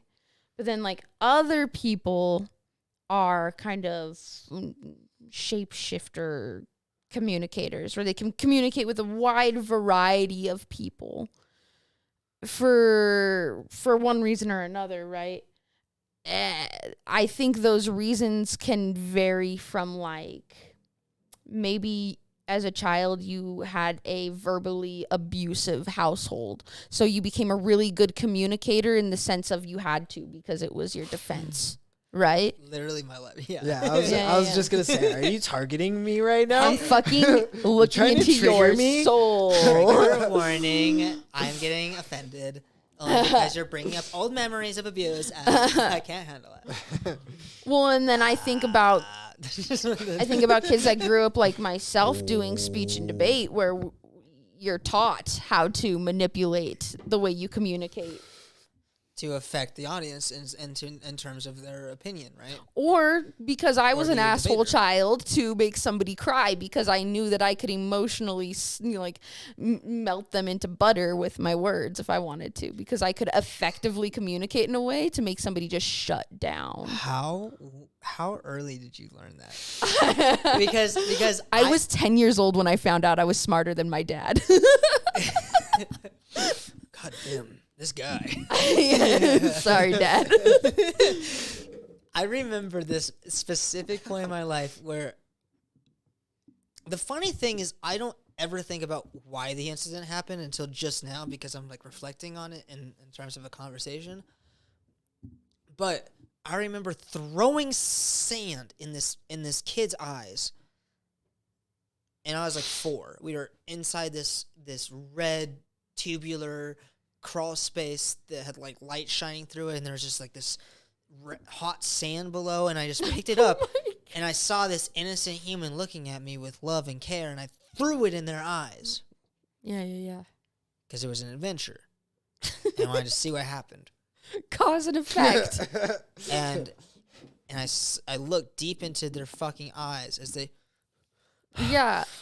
why? Yeah. Why did you do that to me? It came out of nowhere. God damn I'm just it. a child. I don't understand anything yet. And now there's particles of glass glistening through my eyelids. Glistening through my eyelids. And it hurts. And I'm like, I can see you're upset. Don't tell anybody. That's the minute I knew. I was like, when they're like, they're about to do like the loud cry thing. So this is what we were talking about with sociopath. This is when I learned. I was like, oh, the loud cry thing is happening. They're like, wah, wah. And I was like, okay, look, hey, dude. It's like, calm down. You can throw sand in my eyes. Oh my god. Let's make it even. Well, that does cancel out the sociopath. Well, Yeah. I don't know. You still are motivated, so he doesn't tell on you, and that is Exactly. the only No, reason. so I think no. I think my childhood brought me up as a sociopath, and I don't remember parts of the early part of it where it caused this sociopathic involvement. I just think it was like the absence of I think you just understood like attention. I think you just understood like part of the way that humans function when I they're was that young. always trying to figure out exploited what that. happens when that happens. yeah. Yeah. I was never. Cause and I effect. think I was cause and effect. always. It was never cause and effect for me. At least I don't express it that way in my mind, even to this day. Like I think it was always like. It's like cause, and then effect. No, it's just like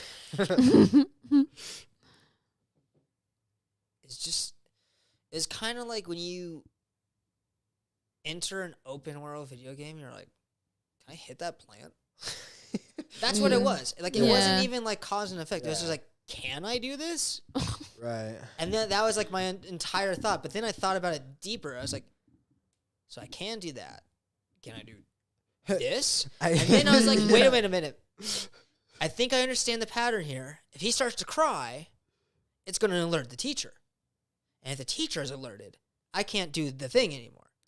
So throw sand in my eyes, and then I divert the attention entirely. Like, look, I did that to you. You can do it to me, but I know it's coming, and I'm not going to care.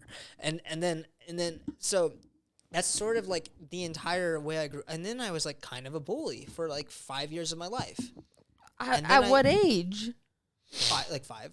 Okay. Yeah. So like from I don't You're like really remember Angelica one. from the Rugrats. I always thought she was a bitch, but Well, but maybe no, you no, should have no. reflected on that a little bit more. So what happened is I remember being bullied, Mm-hmm. and then because of being bullied by an older kid, I bullied a younger kid that was weaker, that wanted to be my friend. And I was like, all right, let's see if what he does to me does the same thing to you. And so I did it to them. But then I think I had a response that the other person didn't have. Oh. Like very early on, I was like, I don't like doing this. He's sad. I don't want to make him sad. I want You him to saw be the happy. emotional impact. And then we became literally best friends. Oh. Like, yeah, his name was John. And then we were like fucking super tight for like 6 years after that. Nice. It was amazing. And then I really learned. I mean, I still bullied here and there because I wasn't like I didn't completely understand it, but it was like I only played into it when the older kids were playing into it. Like that was like my crux. What, it was like a reaction to you getting bullied, as you felt Yeah, like you I had wanted to be accepted by the older kid because the older kid was the coolest kid, and the coolest kid at the time got to hang out with all the kids that were my age, and basically told them what to do. Yeah. And so they were like under this like mystique, like, oh wow, it's the older kid. Let's all be his friend. And then so I saw that at a very early age, and I was like, well, if I'm like him, then I'll have that. Mm-hmm. But then I think the older kid saw that, and he targeted me, which is crazy, right? It's very. But then if you look at like the nature of chimps, that's exactly what happens. Like if like one of the chimps starts doing something, it's like the older chimp Yeah. or like the more productive chimp or whatever it is, and then another one starts doing the same behavior, Yeah. the other one will beat up that one to prove dominance. And if they're older and stronger, they win. And then that one becomes the outcast. So, or sometimes what happens is the younger one is actually bigger and stronger. Yeah. And then that one's like, And bruh, what? And Like, then your- fucks up that one. your and time everyone's is like, done. yeah. But I was never the bigger and stronger kid. I was just the one who Nah. thought I was bigger and stronger. I don't know. I guess I definitely had like the potential to be made fun of growing up because I definitely had like a girly phase, but for the large majority of my life, I've definitely been like the tomboy type, right? And so like, yeah, there was definitely, I feel like, potential growing up for kids to have made fun of me, but they never did because I was just goofing and spoofing like literally the entire time. So they just liked you. They're just like, they're cool. Yeah, pretty much. You're funny, yeah. Like you know how it's just, you're making goofing and spoofing jokes around town, around, whatever it is all the time. And so yeah, I never got made fun of. I would literally just kind of float from group to group at school, just being like, "Hey, what's up?" That's what it Like, became, yeah. Yeah. Like glue quarter. I would super glue quarters all over the school. Did you ever That's feel funny. like a part of the group? Dude, though? anybody sees Oh that. yeah. I never They're felt like a just part of the like- group. I don't know what this chick is doing, Yeah. but I would super glue. I In high stopped school, though. would you even ask? Like, I feel like a lot of times you'd be like, "Oh, that girl's gluing quarters." yeah. Nice. Nobody knew it was And you just like leave. Like you would never even think. It But the was teacher so would be funny. like, "What the fuck are you doing?" So I did miscalculate and I stopped because it made me feel bad. But like, Poor because all of your Yeah, money was you're on the just- wall. no, I super glued a quarter to the ground, right? And I didn't really think about it, but I super glued it in front of the special ed door. So when the class got out, Oh, that's great. yeah. That's the best They would unintentional burn not ever. let it go. They would not let it go. So I went up to them. I was like, guys, I don't think it's gonna move, and they like just would not leave it alone. And they spent the whole break, the whole fucking No, but break. it's a quarter. Yeah. Yeah. That was. Yeah, so I felt bad after that, and I stopped because I was like, I can't be Bruh. wasting people's time like that. It's messed up. I mean, that might have been like. The best use of their time. Yeah, you might have changed their lives. If I could just get this quarter off the ground, I would be like King Alexander who pulled the sword from the stone. Literally. Could you? That's actually maybe the funniest movie of all time. Is like the special ed kid who pulls the stuck quarters that you like. Oh, I am the most powerful. That's fucked, bro. Like, it's hella. That's fucked. I can only make these jokes because my grandma worked with like special ed kids all the time. Oh, I'm that sure. gives you. That's Yeah, that makes it okay. Yeah, I'm totally okay with them. Oh, okay. No, I love them to death, and you have to make fun of them. You have okay. to because they love it. I'm like, yeah, dude, why does everyone treat me so seriously? Like, what the fuck? Like, what is everyone so fucking cautious? Like, it's such a creepy. Can you imagine if everyone around you was like, "Oh, Yeah. she has cancer. Stop." Like that would make you so mad. I feel like that would make you so angry. Could you imagine me? Yeah, Like, dude. what the fuck? Bro, you would like knowing you would shit on people so hard. Like, oh my god. But that's why like When do you think that mentality switched? Because like I think personally, maybe this isn't totally true. I feel like that mentality, like, don't like this person's going through a hard time. I don't Let's know what not to say. mess with them. Like that was pushed for generations. It's only recently that we've been like, no, like it's just as important It's to not even make fun of mainstream. the person with cancer. as in, well, not I don't even know. Also, it's really like, confusing now. I make so many jokes about it. Like that's how I deal with it. Is Yeah. I made it funny as fuck to me Yeah. because it is. So you might be a little desensitized to it. At least that because I mean, I spend my weekends slapping cancer patients. in the because of fucking you. in the real world, My friend had cancer, and you're like, what? That's not, yeah. this is what you deserve now. Every now and then, my mom will like use her like the fact that I had cancer as an excuse for something, and it makes me laugh. She'll have had like a bad day at work. She'll be like, "Well, my daughter had cancer." That's so funny. Oh fuck! I'm sorry because it's so deep. Like I understand. Like you almost watched your kid die. That's freaking. Yeah. That's bad. It's like but like, it's like You should 12 get years something for later, that. and also she's it's so funny. My daughter Like you should get something. It's like, like if the 12 years universe gave you later, and anything, she's like at you a restaurant, and like her fries Ordering a come out French cold. cheese. Oh man. It's like, God damn it, my daughter had cancer, and you're giving me cold and French you're fries. giving me cold fries. Cold fries? Maybe Yeah. that's when it's time to retire it. Man. No, dude, they're immediately like, I'm sorry, I don't want to bring the cancer back. I'll give you all these fries. That's what I'm saying. Almost. Like, I'm so mad because of the pandemic. I never really got to cash in the cancer No, cards. dude, they're like, no, it's COVID though. yeah, Like, exactly. everyone's so about sniffles. Like literally, the only people that are dying. I know how you probably feel about it because you were in the hospital during the time. But like, I was the person that was like. But no. they were No. like, The only people "Don't dying let were you die." aside from the people who had other things that were going on with their health, it was only old people. Yeah, like sick, Like sickly people. old people Sickly who are like, people. I can't take this one. And it's like, well, duh, no one can take this one. Like it's hard enough to take when you're young and healthy. But like of course when you're old, like the average death rate for COVID was above the average death rate for the entire US. More people were dying from heart disease than of COVID.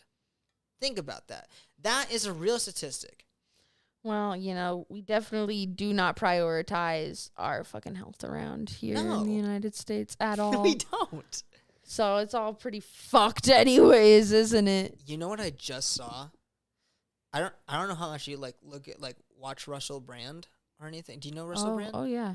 He has a great YouTube channel, and he basically takes like news segments and he like reads it out. He's like, look at this. You're like, what the fuck is this? And so there In his very Russell Brandish way. yeah, and then Johnson & Johnson is under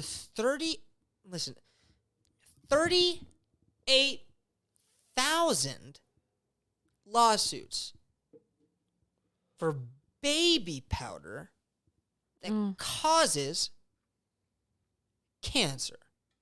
Carcinogenic baby powder. What does it have? Like, is this like the thing where they were Aspartame, like what the fuck is pulling it? magnet? Like, people were like dragging magnets through it and pulling shit out. So they have 38,000 perspective.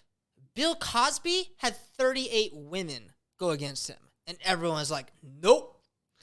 Well, actually, people Johnson seem to and be Jo- okay with it in the end. I mean, I guess yeah. Well, it's bad timing, but yeah. I understand A your few point, months ago, though. this was more serious, but yeah, they let what? What?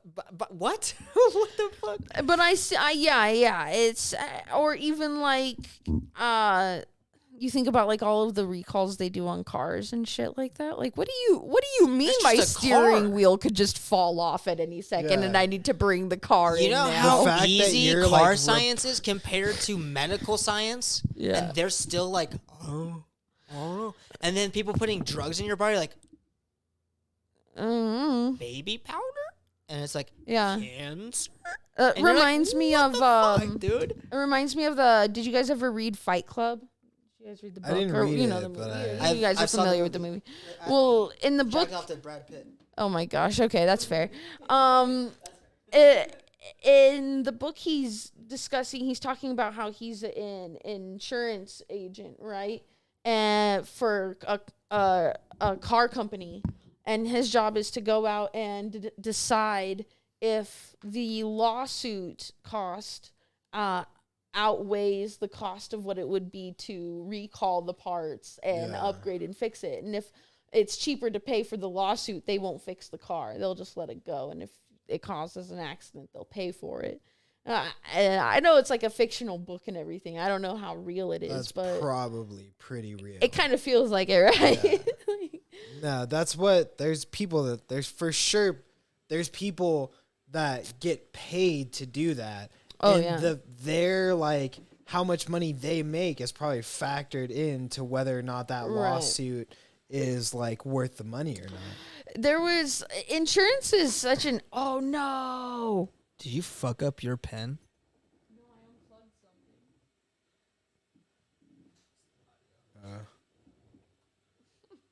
My bad, bro. Oh no, it's right here. Oh, we're still okay. Yeah. Cool. Gooch. We're We're yeah. full Gooch. Hairless Full Gooch. Let's go. That's my stepdad's last name. Gooch. Yeah. You can't drop that on me. I Like, that's okay. I call my mom Mama Gooch. Oh, you told me that actually Mama before. Gooch, So yeah. actually, it's okay. You can drop that on me. Is I it, just love it. like actually just Gooch? Yeah. Yeah, you've got it. What? You've got it. That's awesome. And like I'll tell you What's guys, his- my mom really doesn't know how to pick a good guy. She's really just fucking busted in that department. But when she introduced me to this guy and he told me his last name's Gooch, is his first name Turner? Turner and Gooch. Turner Magooch? No, I just don't like Is what. his first name Fernger? no. Fernger What is my a Gooch? what is a first person? What is a person with the last name Gooch's first name? Well, you know it's funny you mentioned that 'cause Maximum Gooch. there's an entire Maximum family of Gooches actually. So it just depends. Many a first Right. name Oh, can be is there- attributed Is to. there a Gooch the third? There are no Well, it's junior last name. Gooches or No, it just was. What? never Yeah. mind. Did you say last name? Last name is Gooch. Well, yeah, there it would only be a Gooch the third if it was like Max. Gooch the third. Yeah. Maximum Gooch the third. Yeah, Maximum Gooch the third. Hey, you need to talk to your family. Because all the Gooches are Gooches. yeah, Raising- it'd have to be like Hugh G Gooch, Humongous Senior, Gooch. Hugh G Gooch Jr. And then you can Harry have Gooch.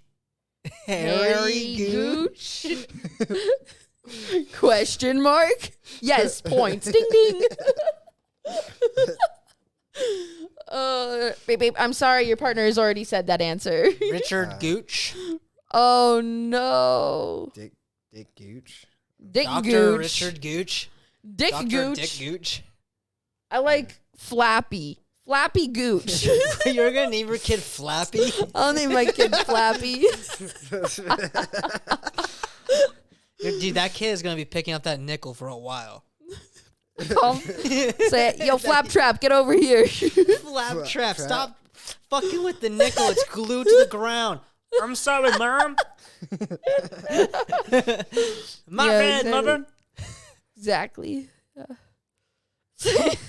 Just surviving Flappy out Gooch there. on the way. Flappy. Oh man, I need to go update all of my Yeah, usernames that's like to that immediately. That's like a Flappy Gooch. fucking clan tag, Flappy Gooch. Why'd you got to make it racial, bro?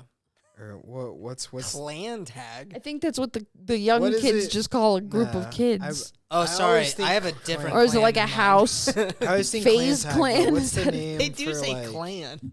Hey, don't use clan. Use club.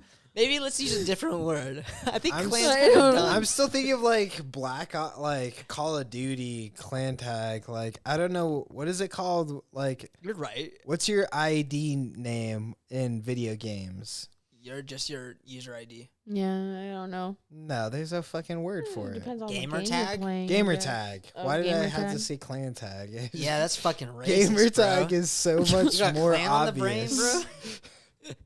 bro. You're Damn. cluxing around these parts, bro. Oh, I wonder whatever came of Ezra Miller's call out.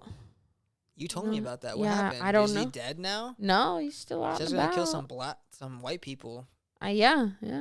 Is Ezra Miller black? I've You said he was I white, right? don't know what his ethnicity is. Oh, so it's not necessarily white. Correct. Okay. I don't know. But yeah, I mean, that's like kind of a big deal, like an A-list celebrity. I don't know, would you consider Ezra Miller an A-list celebrity? Maybe B-list. I only think of like, I don't know who it is, but I'm definitely not. Don't have my finger on the pulse. Oh, Ezra Miller plays the Flash in Justice League. I just like the idea of the Flash killing a bunch of KKK guys. Right? It's really In the funny to me. video, he's wearing a ring with the Flash logo. He's like, He believes He's the like superhero. he's like Kingpin Flash. I think a lot of actors have extreme personality disorders, and that's what makes them really good at acting. And then like they don't know when to stop. And then people eat it up because it's very personable. It's very like attractive to see. But he's like, look, I like black people, and I'm gonna kill them. Well, I mean the white people, not the black ones. I'm gonna kill the white. I'm gonna kill the Klan members. I'm sorry. I like black people. I'm not gonna kill them. I'm gonna kill the Klan people. I'm the Flash. I speak really fast. Sorry, guys. I'm just ahead of the times. Good recovery. Good. Thank you. I like black people. I'm gonna kill them. Yeah, Jesus, dude. It wasn't quite like that. It was more like it felt like something happened. You know what I mean? Like what could have happened? I don't know. There was an incident involving Ezra Miller where there's footage of him just straight up like socking a girl in the head. A girl. Yes. A Klan girl? Well, there was really not much context provided, so I don't know. Hit a girl. I don't know what's up with this dude. Fuck the KKK. Hit a bitch. Don't look at the girl. I'm totally against KKK. Don't look at that other video where hit the bitch. I didn't mean to hit the bitch. KKK sucks. I didn't mean to hit her though. The bitch was just in the way. I didn't know what to do. No, he meant it. There's no denying it. I know it looks bad. But the KKK is worse. I swear to God. I will kill them. Look at me on the Flash. But like also, how can you have? This is what I don't understand. So like, you have footage of Ezra Miller hitting somebody, and he's still in the Fantastic Beasts movies. Johnny Depp is going through a long drawn out like lawsuit because he had to defend himself from getting his pillow shit on by his fucking crazy actor wife. Yeah, exactly. And he gets dropped, but she still gets to be in everything. She's still in Justice League. As like a woke, beautiful woman. Amber Heard. I don't know who that is. Amber shit on pillows. Yeah, clearly Amber pillow. Clearly not an important pillow person. shitter. Yeah, bro, dude. She's the queen of shitting on beds. That's Johnny Depp's like. I thought that was me. There's a court recording. A judge sat there. A person who has devoted his entire life to law sat there to listen to. Well, my wife. One morning she shat on a pillow. What is that? Your Johnny Depp impression? It's not very good. It's not very good. I literally is Johnny Depp very tired and very sleepy? I'm Sean Connery. It's Johnny Depp pretending to be like Sean James Connery. Bond? What? It's Johnny Depp pretending. Stand. Well, my wife shat on my pillow, so I just had to What the fuck? Have you never heard him speak? He's got a British accent. I just had to pop her a good one. You've never watched Pirates of the Caribbean? Johnny Depp's American. I think that's true. What? He's got a British accent. No fucking way. He's definitely plays like British he has an type American people. accent in a lot of movies. Yeah. He's in I guess like the Window, the Las Vegas movie. Fear and Loathing. Yeah, That's where he tries to be Hunter S. Thompson. that's American. Yeah, but like also Tom Holland plays Peter Parker, so do No, accents but Johnny really matter? Depp is like American. He grew up in like. Oh my god! Atlanta or I something. feel like I'm gonna listen to an interview of his on the way home just to make this make sense in my mind. No, he's so interesting. 'Cause he talks like the most actory actor. So of all it talks like this. Yeah. Well, I don't. Acting is something similar to.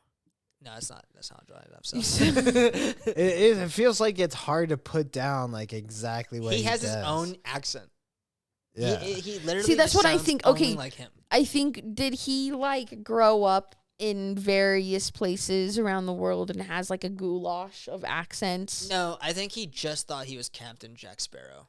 Yeah. Well, And when then you make that's that what- much and money, that's what I we can't blame the guy. I think that's what happened. I think because like, he was on like in America, he was on a show where these two cops pretended they were teenagers and like infiltrated a high school. 21 Jump Street. Yeah, 21 Jump Street. And completely, hey man, what are you doing? That was his accent. But as soon as he became Captain Jack Sparrow, he's like, wow. I don't know. Like, that's what he did, dude. He's like drunken Stupor, British. Yeah. slang. It's like, well, acting is just what it is. I don't know. He became Sean Yeah. Connery. So Sean Connery. Yeah. Yeah. And- Sometimes when a bitch speaks back, you just gotta slap her a good one. Teach her a lesson. You're good. You're So good. I quit kicking it. You're good. And then, so that's my Jack Sparrow impersonation. Beautiful. Pretty I don't good think at- you're far off. I Encore. just think there's like I gotta- one key factor you're missing. Well, I think I'm not doing the face, right? What does he even do? Right? Yeah, like what does he even do? It's not Yeah. even a thing. It's- He does the thing that you make fun of things doing when you say it's almost do the like thing. you're. Yeah. It's almost like you're doing him too well, and it's coming out as Sean. Oh, there Connery. you go. Well, that's a little. I don't know about this. This That's is a funny. little. It's kind of like a Edward crab. Scissorhands. Yeah, I was Why does that kind of. remind me of a crab? Yeah. Dude, he is literally Zoidberg. He is Zoidberg. Dude, I saw an Instagram video today of a crab cleaning off its eyeballs with its teeth. Wow. Did you Wait, see that? how does it use its No. teeth? No. Well, or whatever these things are. It's like its mouth pincher things. It was like it was all sandy. It was, Was its on some hands? chick's. It was like on some chick's leg at the beach, Uh-huh. just chilling there, and it's like it's mouth antler things. It's like mouth Where are these coming from? What are you talking about, bro? mandibles, like whatever. Like Is it its claws? no, not its claws. So there's like whiskers. No, it's like its teeth.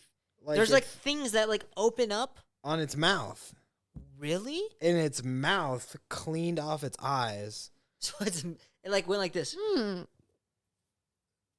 and like Yes. and then like rubbed its eyeballs in between its fingers, and it's like Yes. that's fucked up, dude. Why? Probably ate the sand that it scrubbed off too. No, it didn't like it. It spit it out. You could see it was like, nope. It's like, not- there's no food in this. Gross. Yeah. It was obviously just cleaning sand off of its eyes with its mouth. Those are evil creatures, bro. I swear to God, we should kill every single one. Have you ever That's seen- cool, dude. This is like No. you have to You preserve ever that. Crab is delicious, E.G. Geiger or whatever his Right? name is, Geiger Art on No. Instagram. It sounds familiar. So Geiger invented Alien. Right. Oh. Okay. The concept art and everything was all him. So Alien is one, like you're like, oh, it's a horror movie, of course. He came up with probably the most unique horror genre looking entity of all time that's believable. Like if you go In the through, like, Alien. an Alien. Okay. Alien is probably the most believable Did he creepy also come up creature. with Predators though? Because Predators looks like an alien Jamaican dude. Mm. But that's like not like creative. Like the Yeah. only thing that's like weird, like literally, like you can see the inspiration of Predator in like the way it opens its mouth. Like that's the only thing about it that's different. Aside from Whoa. it having acid blood, and there's just like God. weird concept like art And ideas the from like. invisibility. Oh my god. And the assassin killer instinct. But- Jesus. They're If you look at like Geiger's art, this what like Alien is not something he like invented just for the movie. Alien is something he's seen in his. I watched this crazy documentary on him. He is a horror artist, always Oh. has been, and he basically wasn't even famous until the Alien movies happened, and he wanted to make Yeah. movies, and then he created like he didn't. All of his art, he claims, came from dreams he's had. He has Oh. painted, and that if is you- horrifying. If you look at his art, it's the most beautiful, catastrophic, like it's basically the embodiment of AI taking over the planet. Is the meme of his art, right? What his art shows is like a lot of the time like very beautiful women in these like mechanical shapes that are like elongated and alien like.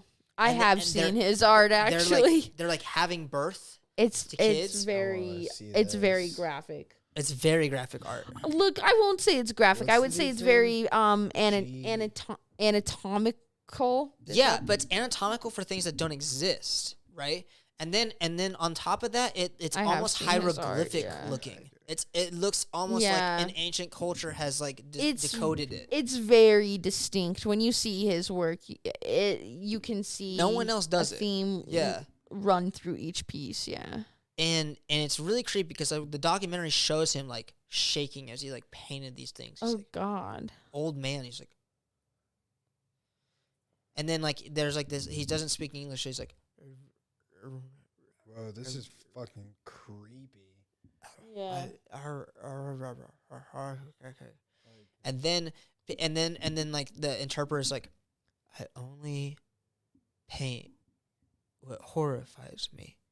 What the fuck? And then he's just like shaking and goes back to the painting. Very cold and Jesus. and then he had like his sculptor. He had his paint like all through his house. He had this like little train track that he would ride. He would ride in like a kid's train. Oh, well, that and sounds just like ride it. fun. And I just go around his house, and then like the alien statue would be like there, and be like ride through it, and Ooh. it's one of the most interesting documentaries I've ever seen, and it's That Yeah. sounds really cool. I what's wanna really watch cool that. about it is because I think there is something outside of wherever ideas come from, wherever that space is, whatever that thing is that's emitting these concepts, that's creating these concepts, there are predetermined patterns that exist that will create archetypes in which our minds will digest into, relevant or irrelevant. And there's something so profound, and I think this is the true body of the subconscious, Mm-hmm. is this bed, this layer of archetypical expression amongst topics. And then I think the only way to start to pronunciate these concepts is through language or art or anything like that, music. But sometimes people can paint them so perfectly that it's not that they're coming up with it, it's that they're seeing something that is somewhere undefined. They're seeing something that has yet to been discovered. And then they are they're conveying this intensity of pattern in which we can all understand as more real than what we can currently experience. Mm. And I think that's what makes art so powerful.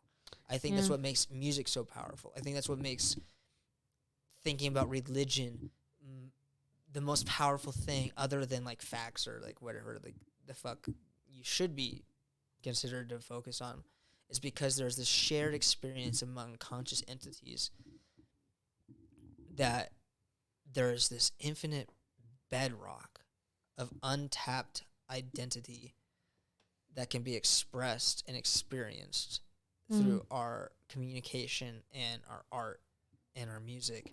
And people like Geiger find these things, maybe by accident, maybe by trial, but they find them, and then they can unravel them to us, and they can communicate it to us, and it's terrifying in terms of him. Or sometimes it's beautiful.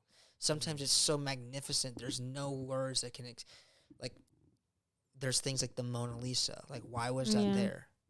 Like that's an archetype of human artistic ability, right? It's the understanding of flaw and flawlessness in one painting. And then you have Geiger, which is the understanding of the alien, the inconstitute, the modernity of life, the things that which you can't see but are known at all times. to be a factor in That's your existence. crazy that Yeah. he like Dreamed it. he created a movie called Alien. I don't know if he created Alien. No. I think Alien was a fictional thing already written, but there was no drawings for it yet.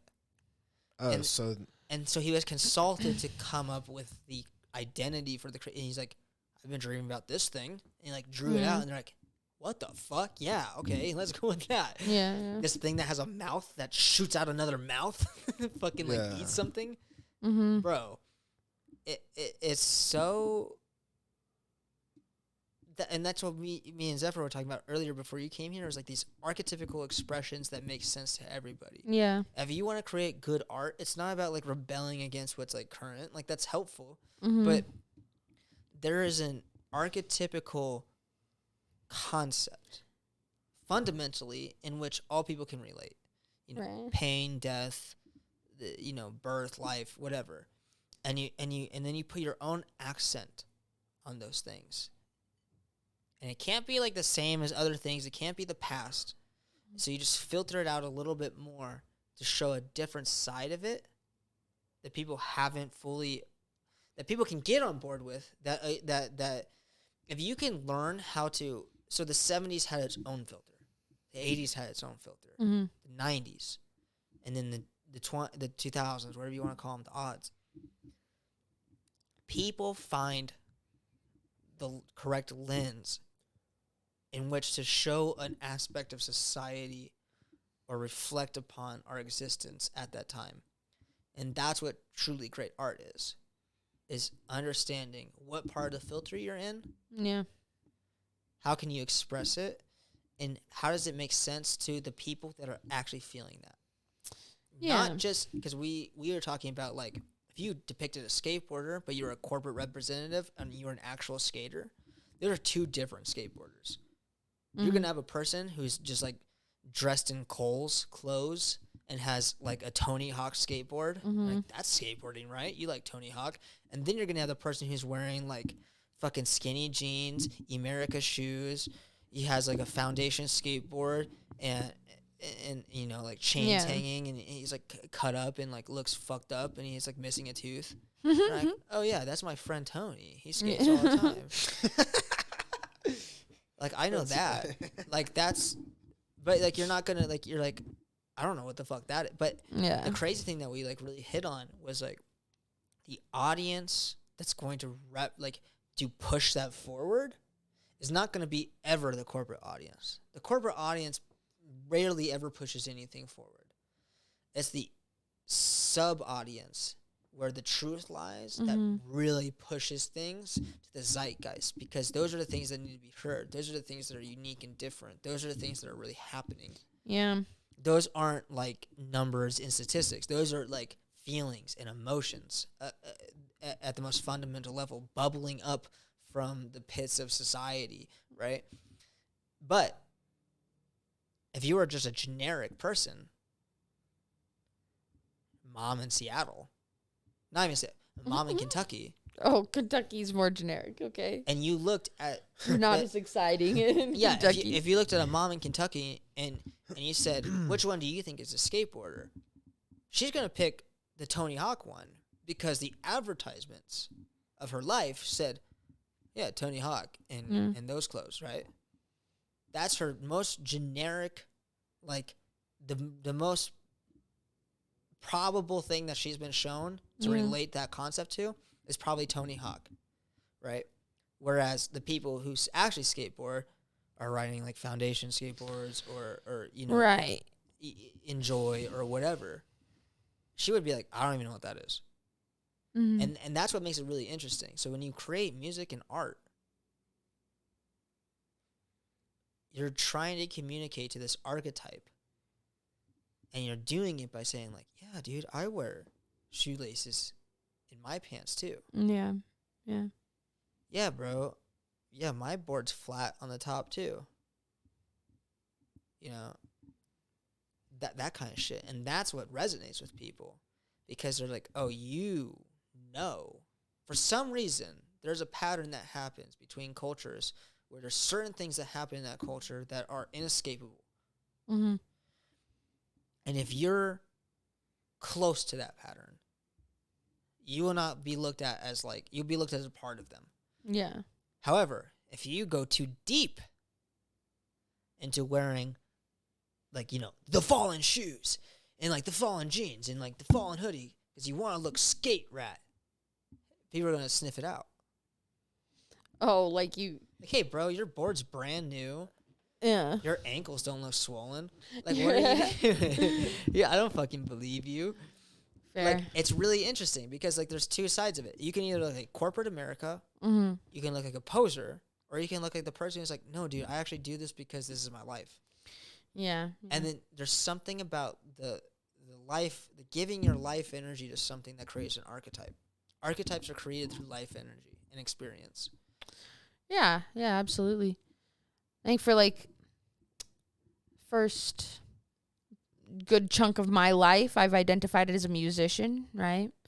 And like really dived deep into that world and did some cool fun things and worked in the music shop, and I learned a lot about gear, and I learned a whole other aspect of that world.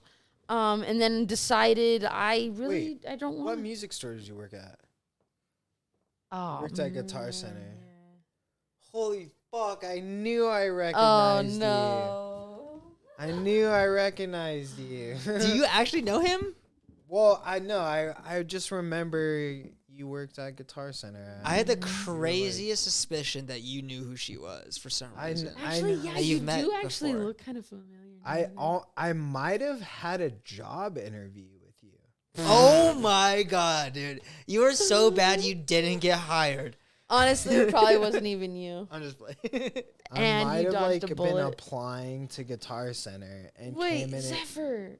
and I gave you Oh, like a yeah. resume and you were I wanted like, to fucking. Oh, you guys man, were we should just talk later. introducing like lessons. lessons. We Yeah. should talk. We should talk later. Actually, man. Oh shit. Yeah. That's wild. We should talk. We should talk later.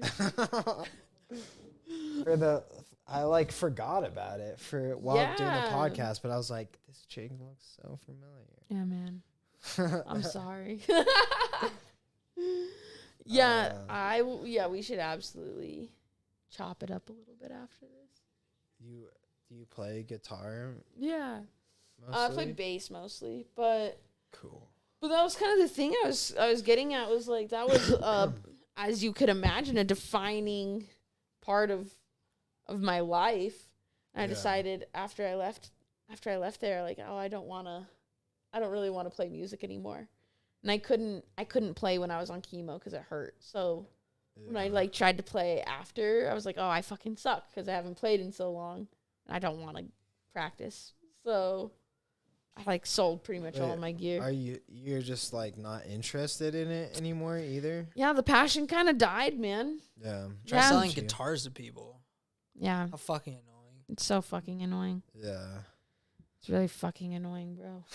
Honestly, you're welcome for not hiring you, because that place is You a would have, like, fucking ruined your sinkhole. Oh yeah. The job I have now is fucking amazing. Good, congrats, and it's only man. because I'm never there. Like it's only because I make my own schedule. There you go. That's what I'm pretty rad. saying. Yeah, that place wants your full soul, like, for Yeah. free. Yeah, they just want you I to wo- give it to them. I work at a music store right now, but Nice. it's like there's like 7 people in the Which entire. one? It's a piano store, Carpenter's Music. Oh, okay, yeah, Carpenters. Right? Yeah, like wonder if it was obviously Blue it's Note. it's not corporate, so that you don't have to deal with corporate bullshit. It's the way it goes. That's and like way there's better. literally less than 10 people in the whole company. That's so crazy. Yeah. Rad. It's pretty rad, actually. I It's might switch jobs just to do that for no reason. I bet you feel like they actually care about you, though. No, Oh, really? no. Oh, fuck. You still deal with like, oh, this company doesn't Musicians. care about me. Yeah. No, and not the musician. Like Oh. it's like for whatever reason, I'm still like, oh, Just an employee. this is a business, and I'm totally expendable. But at the same time, I make my own schedule. I come in with it as long as I do the job that I'm supposed to do. Mhm. Like they won't fire me and immediately find someone else. See, that's how I feel at my job now. Is like I'm Literally. just gonna come do what they've Supposed- told me to do, Yeah. and that's about that. Yo, we're so overachievers, bro. Like No. we even do what we're supposed to do, but it's still so overachieving. What we're actually, our job is so fucking insane. It's a little ridiculous. convoluted. Yeah, It's fun. I enjoy it. I enjoy my coworkers so much. This is the first job where I've really liked It was a everybody. I good work team, with. right? Yeah. So lucky. I don't know about you guys, but like to get actually a good team of people together is like impossible. It feels like. Doesn't work ever. Well, you're like Uh, best friends with the people you work with, like literally. Yeah. Or you just are around each other so much that you just hang out. No, I just Yo, you can It's not be even- best friends it's- with people, but like working together can still suck. 100. Oh yeah, yeah. I could never. I don't think I could work with Blue. yeah. Me and Oh, dude, I I don't get think I could live so with mad Blue. at Braden. I fucking hate Braden at work sometimes. it's awful. Yeah. But then I'm like, But Oh. after work, it's cool. yeah, just get fucked up. Yeah, maybe. He's way better at music than me, so I still hate him on some level. Yeah, that's why I used to think like, oh, I want to live with my best friends. Like, how cool would that be? It's like, no, you don't. Your best friends fucking suck at living. Like, your best friends are your best friends because you guys get along in this like Yeah. niche like alley of like hanging out. Yeah. Living together is a completely different thing. Mm-hmm. That's like I can't imagine telling Blue to do dishes. It'd be annoying because he'd be like, "I'll do them when I get." No, it's fucking, you don't want to have to say it, but then like once you realize that he's the person that won't do his dishes until you say something it. about it. It's like, but you never said I should do them. I'm just like, what And the then you're fuck like, kind of. do them, bro. Like, they're in the. I didn't think I had to say it. It's like, well, you mean when you ask, I'll do it, and then it's like, I don't want to ask. Like, I just want you It's to fucking also do total it. bullshit. I think this goes way deeper because from a fucking Wow. He's Blue's human, brother, by from the a fundamental human standpoint, I feel like it's disrespectful to leave Dishes. a full sink of dishes in the sink. Oh, Like, Like one okay. dish. to save up your dishes for 2 weeks And be like, to say that like, oh, 2 weeks of dishes is not that bad. 3 weeks of dishes, now I'm disrespecting someone else's space. Oh my god. Now it's too dirty for someone else to live here. No, motherfucker. 4 was- weeks of dishes. That's insane. You know what my wife and I did? We got rid of all of our dishes except for like enough to cook like maybe 2 nights. Yes. So we That's can't. hella We smart. That's You can't. literally Genius. can't. Like, you have to clean. We them. literally Yeah. have to clean them. Yeah. Oh, that's pretty much what I have right another now. thing is dealing with the fact that you just have too much shit. Oh But my then God, it's also, like, horrible. Me and my brother are one entity, and then like his girlfriend is like another entity, and they're not totally on board with like, oh, we're gonna be together for the rest of our life. So we just have 2 of everything. Like we have That's weird. we have How long multiple have they been together? vacuums, we have multiple brooms, we have 2 Yeah, that's odd. sets of all. Well, we just moved in together. Like Oh, So things are still okay. kind of like Yeah. filtering out, but That makes it's more like- sense. that's There's- my broom. Just like There's I noticed 2 you of cleaned the house today everything. with my vacuum. now that's what's crazy is there's several vacuums in the house, but nobody vacuums. There's Oh man. there's Not one Roomba. ounce of dust has been sucked up since I got here. no, we don't have a dishwasher, which is actually really depressing. You don't? Oh yeah. No, there's no Oh, dishwasher. man. Besides you. Slumming it. Besides me, yeah. Oh, I'm the what a fuck- dad joke just then. Are you also the dog walker? Not anymore. Fuck that. Not anymore. Good. No. Those dogs just sit at home and Don't walk. yeah. Get fat. Real? Oh, that's Yeah, so I fucked. can't. I don't care about them that much. I love dogs. I love animals. But when there's but- someone else's responsibility, it's hard to be like, I know exactly. Well, what you the know fuck what you're it talking is? about. We got a cat, and the cat is so much better. Fuck dogs next to cats, bro. It's so no, I love dogs, but like they're just annoying dogs. Like, Oh wow. how can you? I've never been annoyed. She's like, I really love dogs. I do love no, dogs.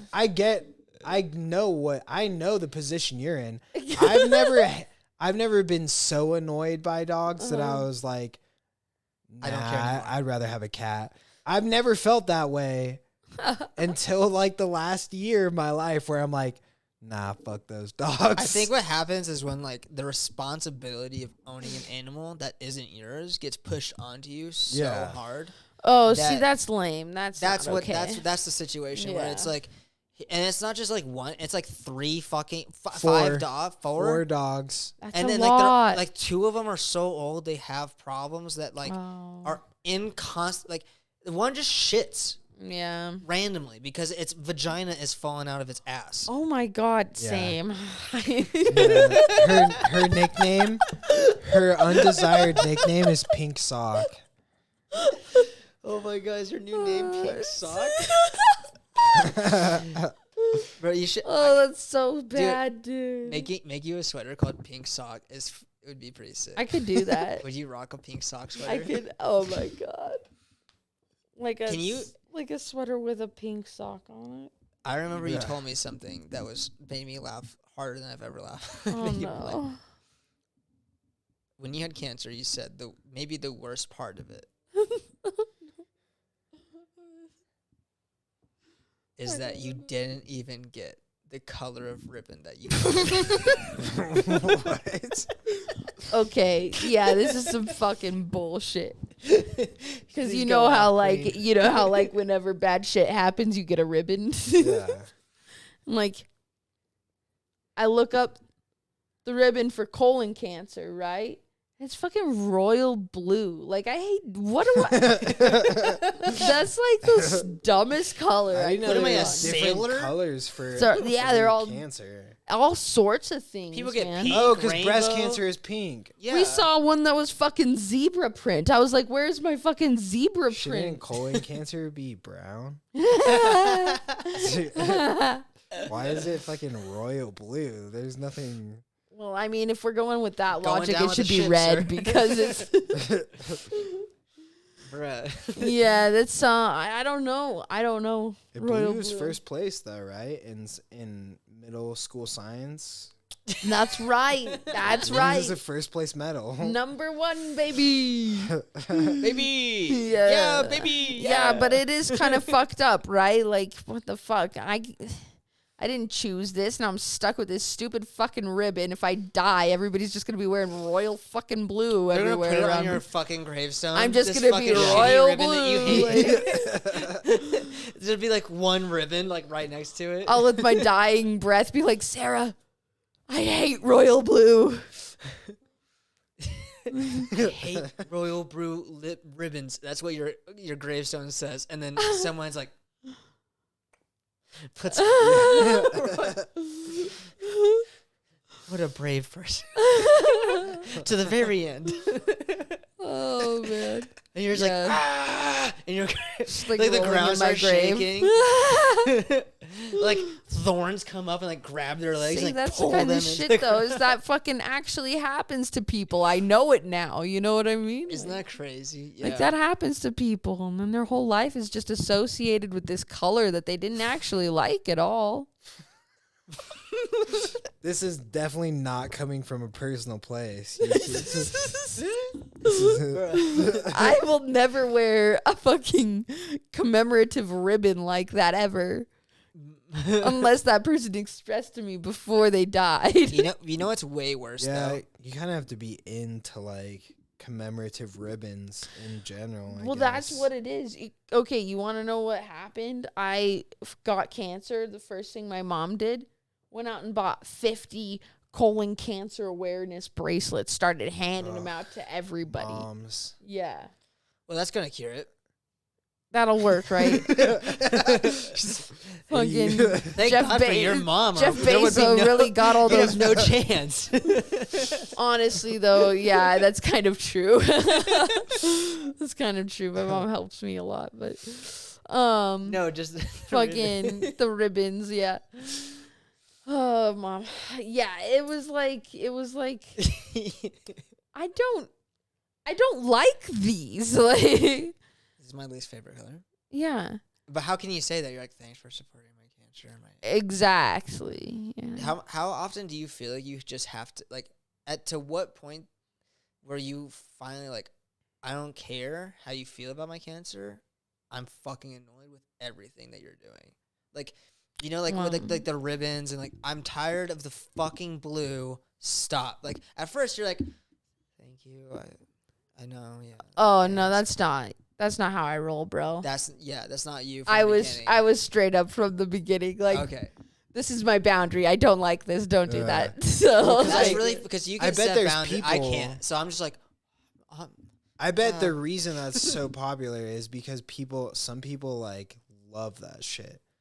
They're Some like, people that's are what I was about going to it. say. No, so I worked our HR manager. I might have the story wrong, but this is how I remember it. She had a breast cancer scare. Not determined, not third, and she just like- went into full like military mode. Just She's the only office in our company. She painted everything bright pink. oh man. Everything was all of the walls, everything, and then she forced people to do the breast cancer awareness like march, Mhm. the 10K that they do, and like she would only ever. This is her entire life now. and then It's she just didn't pink. get, and then she didn't get breast cancer. I don't think she ever truly was diagnosed. She had a scare, like she had like a lump, and she's like, "Oh my god, I'm a survivor," and then like started wearing like the thing, and That's then actually comical. at the Wow. very least, it was not a serious like cancer scare at all. Like that's what I remember from the entire story. It's like it wasn't Yeah. serious, and now she's completely on board with the whole cancer. Oh man. And then, by the way, the institution, like the breast cancer awareness thing, if you look into where they spend their money, Oh, is it it's a not bogus for one? cancer. Yeah. It's the most bogus, like You gotta be cancer careful. Yeah, the pink ribbon people are stealing your money. You gotta be real careful. Well, yeah. it's just a color. What the fuck? How would? What do you? They Well, create they- an if you just gave organization. your Yeah. money to the color pink, Like- of course you're spending it wrong. well, you know, That's a like fair the- point. That's a you very know, like logical the- observation. Fuck. You know, like the I Heart Boobies. Do you remember that? Yeah, I Like do that's a remember trademarked. that. Like that's a trademarked logo. And that was just all I used bullshit. to have an I Heart Boobies Yeah, like they're bracelets that I making money stole. off of that. Yeah. Or like Save the Tatas. Like that's trademarked. right. Yeah. Yeah, so but like some, if you're like, using dudes that, in- you're paying them money. Some dudes in like Florida, the fucking island Is there- twins. The island. I'm an island boy and is I trying save to the make tatas. And I'm an island. I gotta save the tatas. Oh yeah, white noise. Those tatas grow, yeah boy. Oh boy. Because I'm an island boy. I juggle them boobs. Oh my god, you juggo? I juggle them boobs. I'm an island What is it? What does it boy. mean to juggo? I juggle them boobs. If you could just show us real quick what it looks like to juggo. Oh my god. No, not the microphone. Yeah, they're gonna hear that. They're gonna be like, ow. Like every time Pop in people the listening to me, ear. like, ah, Oh my god. my ears. Damn. Totally makes sense though. And looking back on it, like, what? How else do you please Of course, a without fucking juggling them? 7th grader is gonna buy a "I love boobies" 100 bracelet. I didn't even know it was for cancer. I just thought it was cool. I You're was like, I do I love do boobies. love boobies. I want these girls to know. And you're like, How why else is do I my tell them? And then they're like, "Oh, you like boobies? Do you want to see mine?" And I'm like, dude, it got me so many tits. Did it really? It really did. It really did. My Wow. like, and here's what I saw. Like the dude, who's already attractive, who's older. Again, the older guy story. He had an I Heart Boobies bracelet, and girls were fawning over him. And I was like, maybe it's the bracelet. And it turns out It was the bracelet. It kinda was the It bracelet. was, dude. They're like, it turns out when you're in high school and you're a girl, you kind of want to show off your new boobs. You're kind of proud of them. And if someone says, I love boobies, they're like, you do? You want to see mine? I got great ones. These other girls are flat as fuck. oh my God. That never struck me. I was never compelled to do that, if you could believe it. But I'm sure they're definitely. I can think of a few girls that probably would have done that. I saw a lot of tits. Oh, they're out there. Yeah, I I'm like can, reminiscing I right can now, think but of a now few. it feels a little bit illegal. It feels a little. Those are underage titties for sure. See, that's what. Okay, so that's kind of something, right? I've been having this issue lately because there's shows like Euphoria Or just and teenagers fucking. and Big Mouth where they're literally showing like children in like nude states You don't or watch like anime, having right? sex. I know that it's also like there are Anime animes is, like, out the there that it's like worst at it. wowza, yeah, Yo, yeah. anime is just like, you want to fuck kids, right? Yeah, We'll just show I that. didn't feel anything sexual about Big Mouth. It was just a great cartoon. See, that's the thing, and like even Euphoria while it does have like that sexual element, it also has like the whole conversation about drug use, right, happening. That's completely separate, but very important in my opinion. So it's kind of like, yeah, like Big Mouth was like really funny. Euphoria has like this. But not only was Big Drama. Mouth funny, I found it like super insightful. Like I was Like when I was informative. watching Big Mouth, I was like relating this back to my whole life. You were like, yeah. I was like, Oh, whoa, yeah. this is like super You're like, like this is what they should show in health class. well, no, it's an adult comedy for sure. It's meant to like, it's like here's all the things from Yeah. your childhood, and That probably fucked you up. you maybe missed a lot of what these meant to you. Yeah, that's true. Yeah, that's see, true. and I recognize that, but I have a hard time accepting it because at the end of the day, it's showing kids doing like really fucked up things that kids shouldn't be doing. Yeah, but then you like when you bring The up kids anime, are doing it. I think that's the problem. Is See, like, and with like shows like Euphoria where they're older kids, like in high school, you know, like seniors about to graduate high school, like yeah, that makes sense. I understand that. But it's still not something that I want to like, I don't know. I guess I don't feel okay watching that. Like it feels gross to me. I think there's like I think everyone draws their own line, but I think if we Am were I a gonna- prude? Is good- that what it is? Yeah. a little bit. a little It's okay. bit. You can say that. That's yeah. Well, I'll say a little bit, but only I think because I would, here's Yeah. my perspective on it is the depiction of those acts, so long as they're truthful to the experience and not Mhm. overly sexualized for the viewer's pleasure, is the solace in the art. Like what you're doing is you're saying, hey, this is what me and the people I'm talking to Yeah. right now that are making this show, we went through this. We're talking about this, and we're going to show it as it was. Like, this is the time it happened, and this is what it really means. Like, Right. when I was in kindergarten, I got buried in sand, and 3 girls made out with me. This is my and they were like, we're playing house. And a black girl French kissed me. I remember this very specifically. She's like, this is how my mommy and daddy kiss. And then she stuck her tongue in my mouth, and I didn't know what it was. And I was like, what is that? She's like, French kissing. And I was like, okay. And then, like, that stuck with me. And I think some of the most, like, crazy sexual experiences I've ever had happened before I was sexually mature. I remember when there was isn't that fucked up? Yeah. But it's true. It's like there was girls, we would go to the swimming pool, and we would show each other our parts under the Okay. water. But we were young and stupid. So every adult at the swimming pool, we thought, like, if it was underwater, it was invisible to only the people underwater, right? Yeah. Like, everyone above the water, there's no way you could see that. But, like, everyone must have, all these adults were just It's like, like, why are what these are kids these flashing each other? children? They What the also fuck? adults just also either know that's happening and let it happen and don't let talk it about- happen, or they know it's happening and are like, "Oh my gosh, don't do that." I think adults are so oblivious they have no idea. Yeah, yeah. I think it's literally like kids are kind of sneaky, so they know they're not doing something exactly correct. Adults are so they, burnt out on life, Well, they're not paying attention to shit. No, anymore. they're like, oh, they're playing. I don't. yeah. They don't like. Kids They're like, do thank fucking God they're crazy not shit all the time. bothering me right now. Yeah, thank God. But so I think as long as it's true to the experience in which like if I wanted to make a cartoon about that, I can't depict those moments. Here's something Right? I'll leave you. Well, I mean, Big Mouth gets away with it because they do it in a I'll leave you humorous with way, this right? because this is a personal experience I have that's like very current. So at the place I work at, I'm not Does gonna name have any to do names. with children. Yes. Oh God. Careful what you say. One of the people that I work with previously no longer works there anymore for like what will become obvious.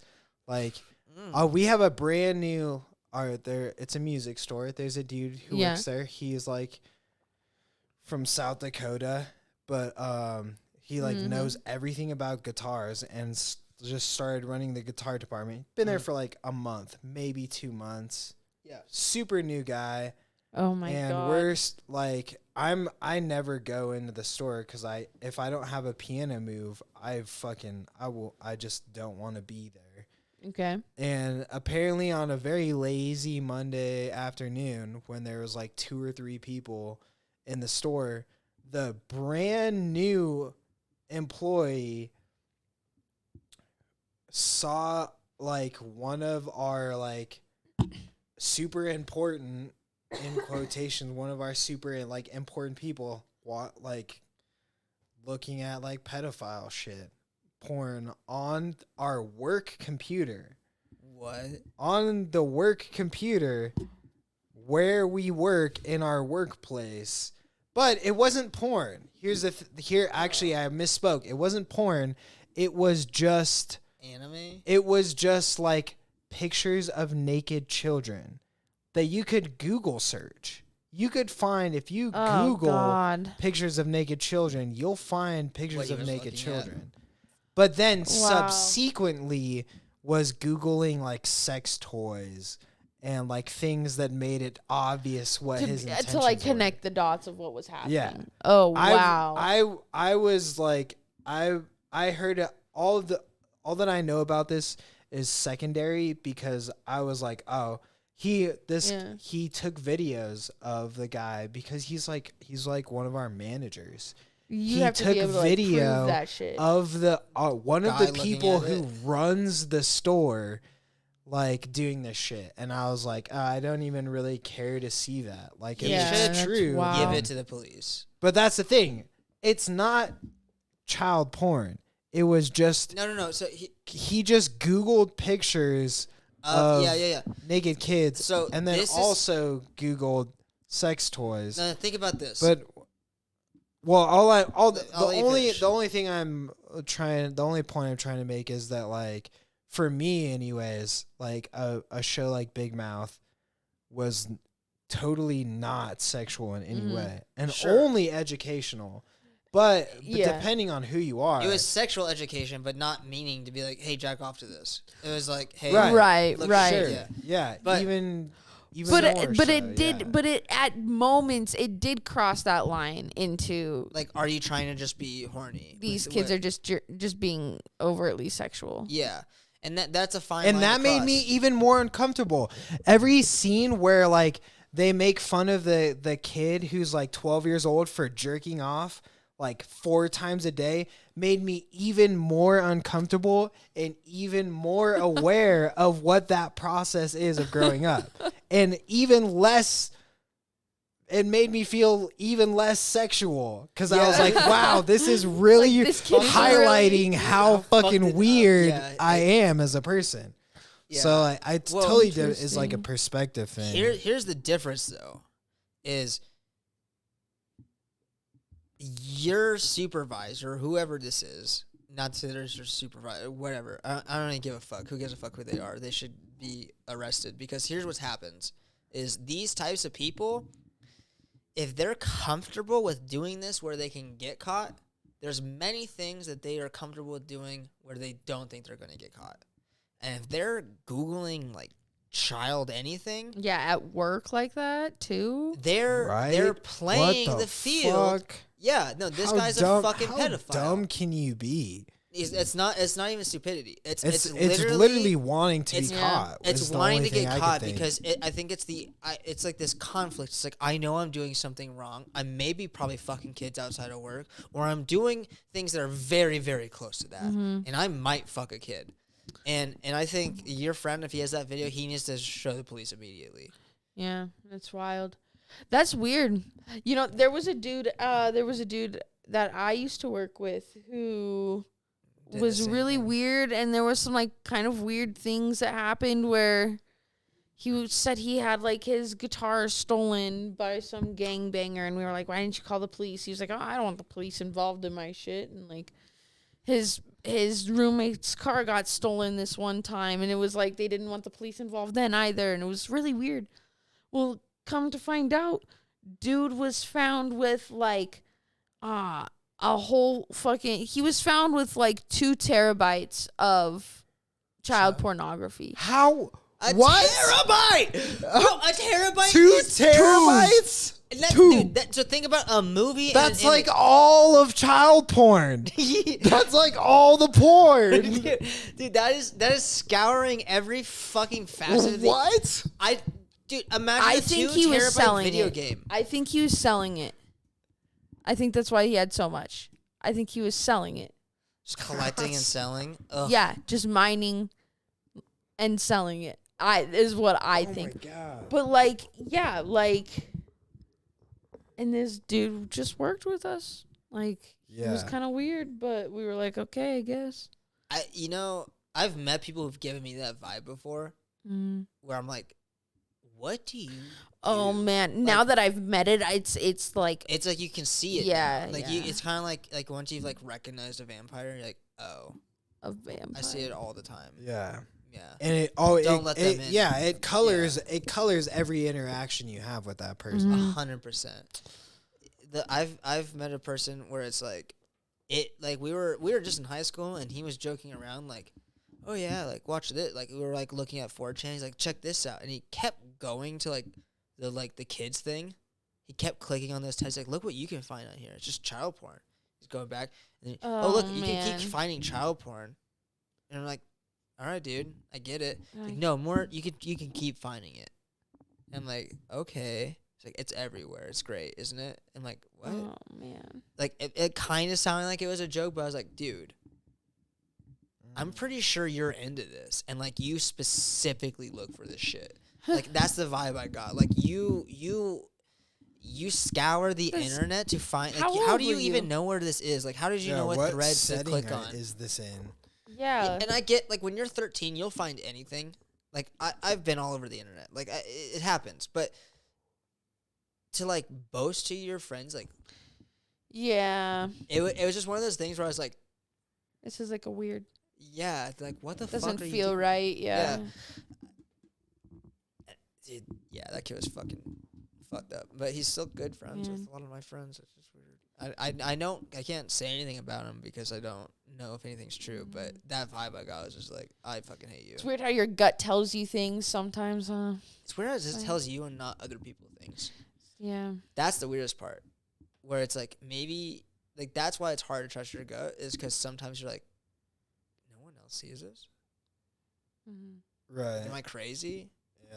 Like you can't do that with everything. Like you would literally probably Yeah. go insane. Like, but like there's certain things where you're like, no, that guy's fucked up, and everyone's like, I love that guy. You're like, Yeah. no, dude, there's something wrong here.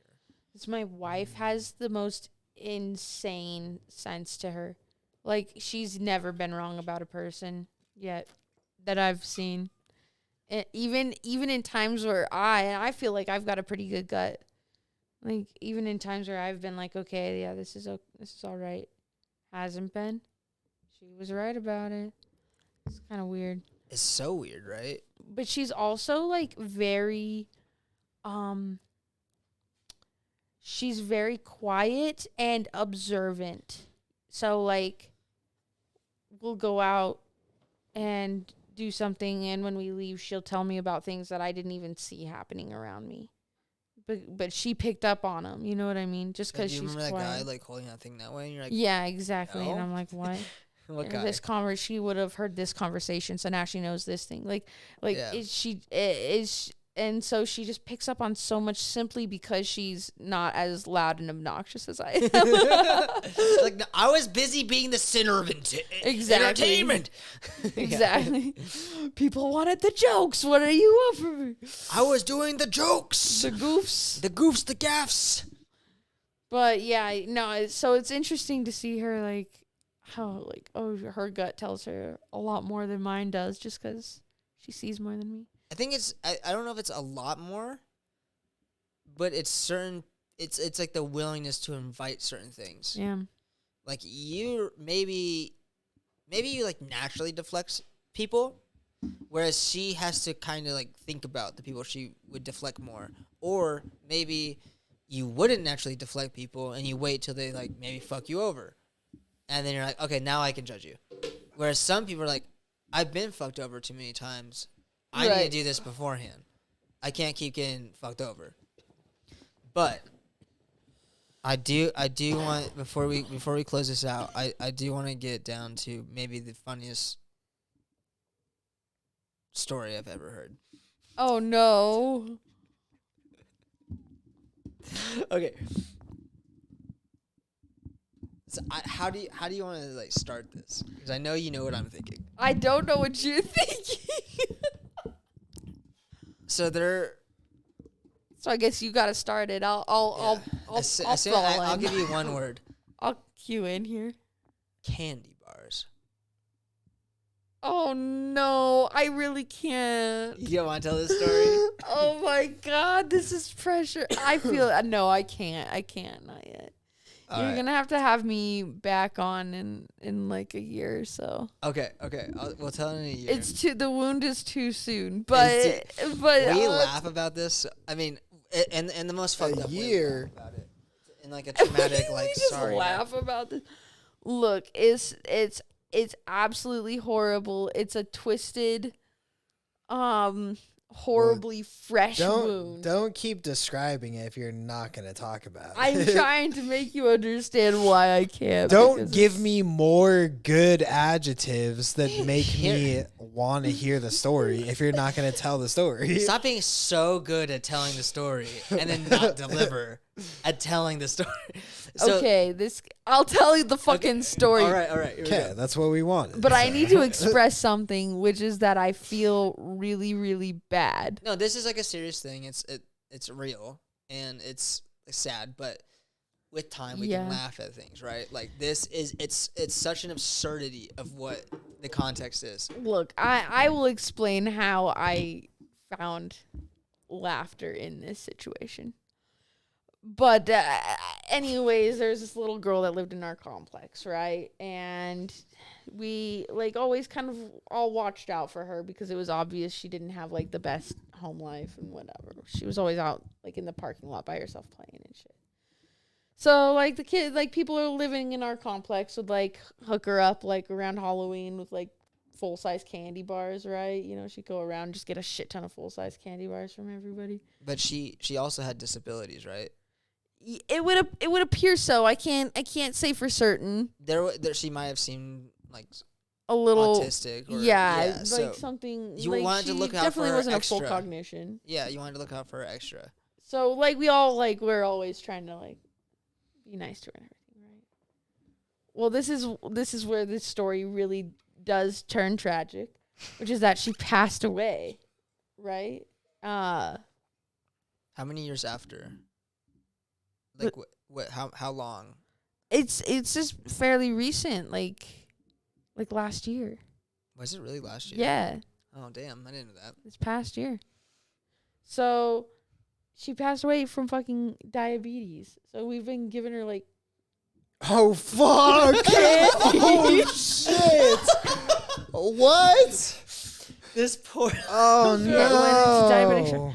and passed away, and it's really fucking tragic because None of us knew this. None of us knew this. Is really horrible. Like, it feels. Oh no! I carry guilt. I carry guilt. But here's what makes this so funny is we joke around a lot at work. And we were like walking around at lunch. It's like when we first got to know each other. And she's like, so I knew this little girl. And she was kind of like autistic. And we wanted to like hang out with her and like, you know, make her feel good. So we would always buy her the biggest candy bars. And I was like, Oh, and then she's like, but this is a tragic story. I was like, let me guess, she's diabetic. And then she was like, she is. And I was like, what? I'm like, shut up. Okay, she died. And she's like, she did. This is like 2 weeks into knowing. Oh, Jesus. This is like a real weight I carry with me. And so she used to ride this big red like tricycle thing, right? And the just fucking eating candy bars, king size, just riding this tricycle. the dad fucking put it up on this giant rock in the center of our complex. Like, I see it every day when I drive No. home, and I just think about it and just think, God damn it, like fucking. But that's like, But this is why I laugh. This is why I fucking laugh, is because I don't laugh at the fact that a little girl died, because that's fucked up, and she should have had better. She should have had better care, and she shouldn't have died in this fucking day and age. A little girl should not have died like that, because there should have been so many opportunities to get her care and assistance before that, and that is a fucking shame. And shame on the people that were supposed to be taking care of her like that and didn't. But it is also a little funny because here I am, you know, like, completely oblivious to the situation. Well, it's like not thinking even I'm doing totally- something nice. Just being a Thinking I'm decent doing human something being. good. Yeah. Making sure this kid has got a little joy and being taken care of. Yeah. And it's just, you know, that's what It's not even. I don't know that's if what you I've. fucking get, right? That's what you get for being nice to I them. don't know God's if like, I've told are you you being about. fucking nice to that kid? Okay, they have diabetes. They're gonna die. You're like, what the fuck? Like, fuck. I don't know if I told you about one of the dudes that I work with. He's like our backup piano mover. He's like this 7-year-old dude. 70? Oh, I was just talking about him earlier. He's like the kind of The super mobster. dumb guy. Oh. Gotcha. He's a diabetic, and his actual his real life train of thought is that like he has to have donuts at some point in the day or his blood sugar will get too low. He doesn't understand that there's a difference between like having like insulin, streamlining like donut sugar in your brain. Yeah. And like he thinks that is 100% okay. Like it's not a bad thing. He have like a king lets size his candy bar. He like lets his blood sugar plummet to the point where he can afford to eat a shitty No, thing. it's not. He just thinks that's like you just need some sugar. Oh, the only way to stay alive is to keep feeding myself donuts. Well, because that's what diabetes is your brain, your body doesn't know when to produce its own insulin. Right. So you have to Keep stimulate feeding that. it. Yeah. And apparently, a candy bar is so unnatural to your body that you don't your body doesn't understand How to digest it. or even know what to do with that much sugar. But for him, it's like he literally thinks that's what's keeping him alive every day is eating Oh my powdered God. No matter how many doctors are like, gas station no. donuts. Oh my God. Bro, that's kind me of funny. in high school.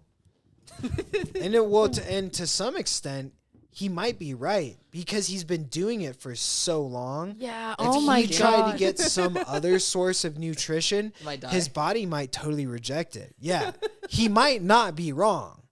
Dude, this He's gone too far. Dude, this Yeah. is literally a skit in Idiocracy. I swear to God. Yeah, right. This is like straight out of a movie where like, I only chug Gatorade and eat fucking sugar. And if I ate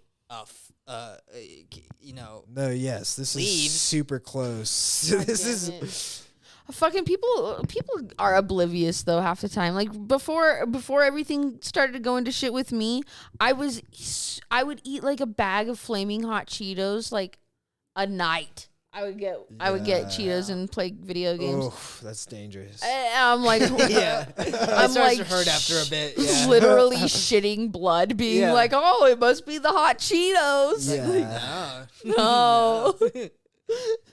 Bro, do you think Cheetos gave you colon cancer? No. I know what game it's actually that's genetics. It's bullshit. But could you imagine? You're like, Chester, no. God damn it, Chester. You son of a bitch. God damn it. Johnson & Johnson baby Dude, that's powder. why- How that's dare why you? California has like cancer labels on everything. Fucking everything. Which yeah. makes you I didn't know kind of that was true. concerned. I didn't know that was a thing. Everything has fucking cancer in it. Like, think about that for a fucking second. They don't put those labels on there. If there Microphones isn't have cancer, like yeah, cancer labels. on could them. cause because there's chemicals that they manufacture these with that could still be residue that could give you cancer. Now, it's a huge leap. Like California took a giant like step towards like Yeah, what? So you know, they just literally everything put it has on cancer. everything. But that's because everything we use to manufacture things has carcinogens in it. And it's fucked up. Like everything. Everything. Yep. And so they do it based on like the level of carcinogen. They don't have to report it or anything.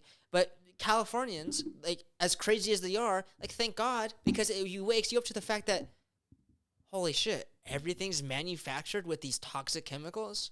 Maybe we should think twice about that. And not that they have to be manufactured with these toxic chemicals. There's a very few things that actually require the process to include carcinogens or things like that. Very few things. A lot of the things, like the food we eat, doorknobs don't need to be cancerous. They're just metals.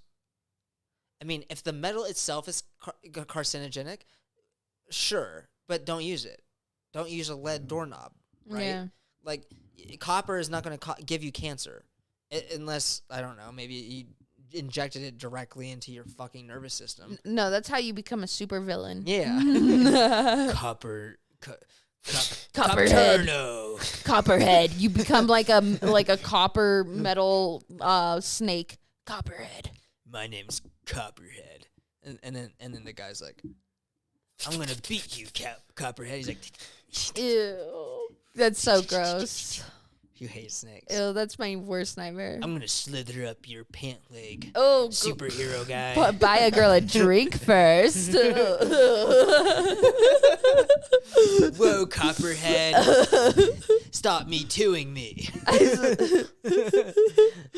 That's He's like, no, I didn't mean to do that. I meant to rob you. He's like, You no, should- you're me tooing me. you should use that as a pickup line. I'm gonna slither up your pant leg. Dude, do you want me to get murdered? I mean, I don't know. Like, if I heard another guy say that to a girl and a girl pulled out a gun and shot him in the head, I'd be like, you go, Deserved it. Queen. Yeah, yeah. You deserved it. Thank God. That's- You pray. You just. Oh man, Araya, wait. What are the odds that you use that line on the next girl you're trying to hit? 1 in 5. Oh, What? that's great. Okay, I'll take Those those are odds. good odds. Yeah, I know. what? I love that. Because it doesn't mean anything to me. But if she actually pulled out a gun and like killed me, that might be a problem. Well, you'll back me up on this, right? You'll make sure if I'm just too I know charming. as I know long if as I he say does that to this. a girl. I feel like he doesn't. I you think he could I get away just with don't this, think. huh? Yeah, I don't think that's necessarily like. I think you have a 1 in 5 chance of that working. I literally have a 5 in 5 chance of that working. 5 in 5. I am like an Adonis. You think that you can honestly tell a girl that you are going to I can slither do up it her in the pant most- leg? I can do it in the most funny way. That like she'd be like, oh, really? Oh And I'd be like- wow! Yeah. Oh It man! would I work. think it would. I think you would have to go through some trial and error. I think you would make it Well, yeah, work, no, but but I think that's- it would take you. That's yeah. Try. But you think by the eventually fifth it girl, would- you would get one that'd be like, okay. as long as she's like, why is your face so red? You know, getting slapped so many times from all the previous engagements. Like from all the alcohol you'd have to consume to like all of the alcohol and all of the women be like, say "Fuck that you." too. Like slither up my pants. But no, I think 1 in 5, yeah. I'd be like, hey, cutie, like, you want to see a fucking best pickup? Actually, that would be very bad if I called it a pickup line. Like it's like, hey, check out this pickup line. She'd be like, what is that? And I'd be like, let me slither up that pants. Actually, I feel like saying check out this pickup line is a decent pickup line.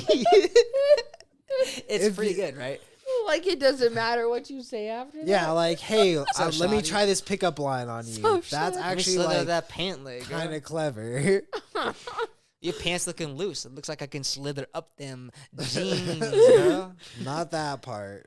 Noticed you chose the bell bottoms this evening. Yeah. Let me slither up those pant legs, girl. Damn, girl. Those pant legs, were they made for slithering? Because that's what I'm going to do. Oh shit. She'd be like, what? She's like, do you have a TikTok? I'd be like, what's your Snapchat?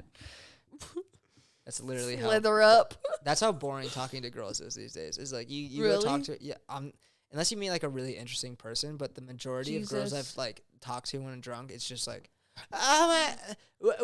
Jenny, wait, I'm talking to. What's your Snapchat? And then that's like the entirety of my interaction. God. I'm not joking. I'll be there in a minute. I'll be there in a minute. Tell the Uber to wait. Fuck. It's your Snapchat. Get your Snapchat. Yeah, can I get? Do you have a phone number? It's literally how girls talk now. Well, Or good but luck. but luck. some girls are like, fuck you, that's stupid. And then I'm like, I'm actually kind of interested in you because you saw through how stupid I am trying to pick up girls. And then I actually meet cool people. well, as long as you have a gain in the end there, I guess, Yeah. As long Are as you the gonna let me energy slither these exerted. pant legs or not, girl? That's how I'm gonna do it. Then I'm gonna say something and she's gonna be like, nah, I'm like, are you gonna let me slither these pant legs or not, girl? And then she's gonna laugh and then I'm gonna have my in. And then she's going to be like, oh, he wants me. I'm like, he thinks my pant legs are hot. Okay. Wow. No one's I feel ever like- complimented my pant legs. I didn't know they were good for slithering. I kind of feel like we've talked Reached- Raya into just doing this. I don't think we need to odds it. Yeah, You're just gonna use it now. 5? Yeah. Try it. Okay. 3, 2, 1, 4. 2. Aw. Damn, dude. fuck. We had literally a 25% chance. 20% chance. Damn it. I'm really good at this odds game because I know what number is the most statistically unlikely to pick. Of course you would. I have to do that. I don't know. It's not. I'm gonna do it anyways. Probably. I'll try it tonight. Me and Zeph are gonna go out. He already Get it. knows. He knows I'll try it. Please report back. Yeah, that's really funny. That's great. You say you're gonna try it now, like you've set an expectation. Dude, we literally pretended to be gay lovers Yeah. who murdered our spouses and convinced everyone at picnic that we were telling the truth. I still tell that to people, and they don't get why it's. He's so make an funny. attractive couple, I think. I still tell people that, and they like don't understand. And I'm like, They're like, it's funny. And they're like, what? Why would you do that? It's because it's hilarious. Do you even understand how fucking funny it is to meet two people who are like, well, we met each other and we're in love, but it's tough. Cause and they're like, why is it tough? And it's like, well, he used to date my ex. What? Yeah. I was married and then he was my best friend at the time, and then he cheated on my wife. My wife cheated on me with him behind my back. And then I think we said my wife got cancer and died. Oh! no, I think one of them was about like getting hit by a semi truck. No, Oh, no. We said she shit. got hit by a car. Yeah, no, she's like, but then one day, I didn't even know. That's why I was like, this is ridiculous. No one's gonna believe this. It's so absurd. It's like the realm of absurdity that's so beyond. And then people are like hanging on to every word, like it's a soap opera. We had a guy Oh buy my us God. drinks Yeah. because he was so empathetic. And then towards our he's- story. But how Here's the drunk fucked up was part. he? No. Here's what he said. This is what's crazy, and this is why we stopped. Like the second he said this, he said, Oh no. "I had a similar thing happen Oh to me." no. See, that's what I mean. My Fucked up best friend shit. over here fucked my wife. That's what he told us, and that's when me and Zephyr like give each other. Yeah, we probably Wow. bro. The world is a crazy place. Fucking crazy, bro. Either that guy is realized that we were drunk and he was like, "I'm gonna get these guys back," which I don't think is the case. Like looking back, I think he like legit was like, I don't think most people have that much foresight. I don't think that he was. much I don't think creativity, he no. was thinking that far ahead. no. I think he's like, this is so relatable. I can't believe my friend also fucked my wife. Why would he buy? We us, murdered her and then we got together. Why would he buy us drinks? Like, oh, these guys are really good at Lying to me? Let me buy them practical drinks. jokes. That's Let a me good. buy- Yeah. Hey, great practical joke. Let me That's buy you why a I drink. thought he. That's why I thought he like probably put something in our drinks. So I was like, if either this Oh. guy, I didn't even think Uh-oh. about that. either this guy actually had something like that happen, or he's like, oh, these guys are fucking around. These guys are super drunk. Let's yeah. let's fuck them later. Yeah. No, or I don't know, just fuck with them. You know, Let's drug them and Like, fuck them. there's either there. I mean, it is Reno. It's two. Yeah. It's what's the less likely of two scenarios? Either this guy actually was so empathetic He bought towards us us drinks. because his wife actually died because of something, or he's fucking with us more than we're fucking with him. The first is definitely more probable, which is absolutely, when I think about it, so crazy. Yeah. Because now that's wild. Like we escaped like murder like that night. Like that guy was probably a serial killer. Like he was a fucking psychopath, bro. I don't know. Reno's a weird place. And then we ran into a girl who thought we did this. I thought he was doing the same thing. And then this girl was like, "Are you German?" I walk outside to meet him at the. Oh, Are yeah. you German? Yeah. And I was like, looked at Zephyr, and he was like already kind of smiling like at me. And I was like, "Yeah." She's like, "So you're a Nazi?" And I was like, I looked at Zephyr, I was like, "I'm a Nazi?" It's like dude? What the-" escalated quickly. Yeah, I was like, yeah, yes, and yeah. and then everyone at the, was like, "I'm not really a Nazi," and then they're like, "Okay," but then no one else knew at the time. Later, we found out this was just I didn't know that Zephyr had just met them and had no interaction with them prior. Yeah. Until after the night happened. He wasn't fucking with them at all. Oh He my literally God. just met this girl, and she was that crazy out of the bat because I was blonde and white. Yeah, you know, blonde hair, blue eye. Right? And you know, I don't want to always say that like, I can identify with the black struggle. Just joking. I can't even finish the joke. But dude, that crazy bitch. I imagine like, could you imagine what black? Well, people the go through? crazy, the Fuck. craziest thing is that like those weren't like, those didn't happen like a week apart. Those are like months between each other, and like No, it was next week. It was like the week after. no, it wasn't, dude. Was it? There was like months between Sure. when No, yeah, you're when right. we You're right. actually like Went out again. You're right. coincidentally like pretended to be gay lovers, and then Which is we the went out funny like part. multiple times, and then like months later this thing happened, and you thought that like we were like doing the same thing. I think it was like but I don't think we had gone out in between. And if we did, we only did like once for like a little bit and like went Yeah, home. maybe. But this definitely happened like the next time we went out, or like close to the very next time we went out. So that's probably why I thought you were like keeping up with the jokes. Right.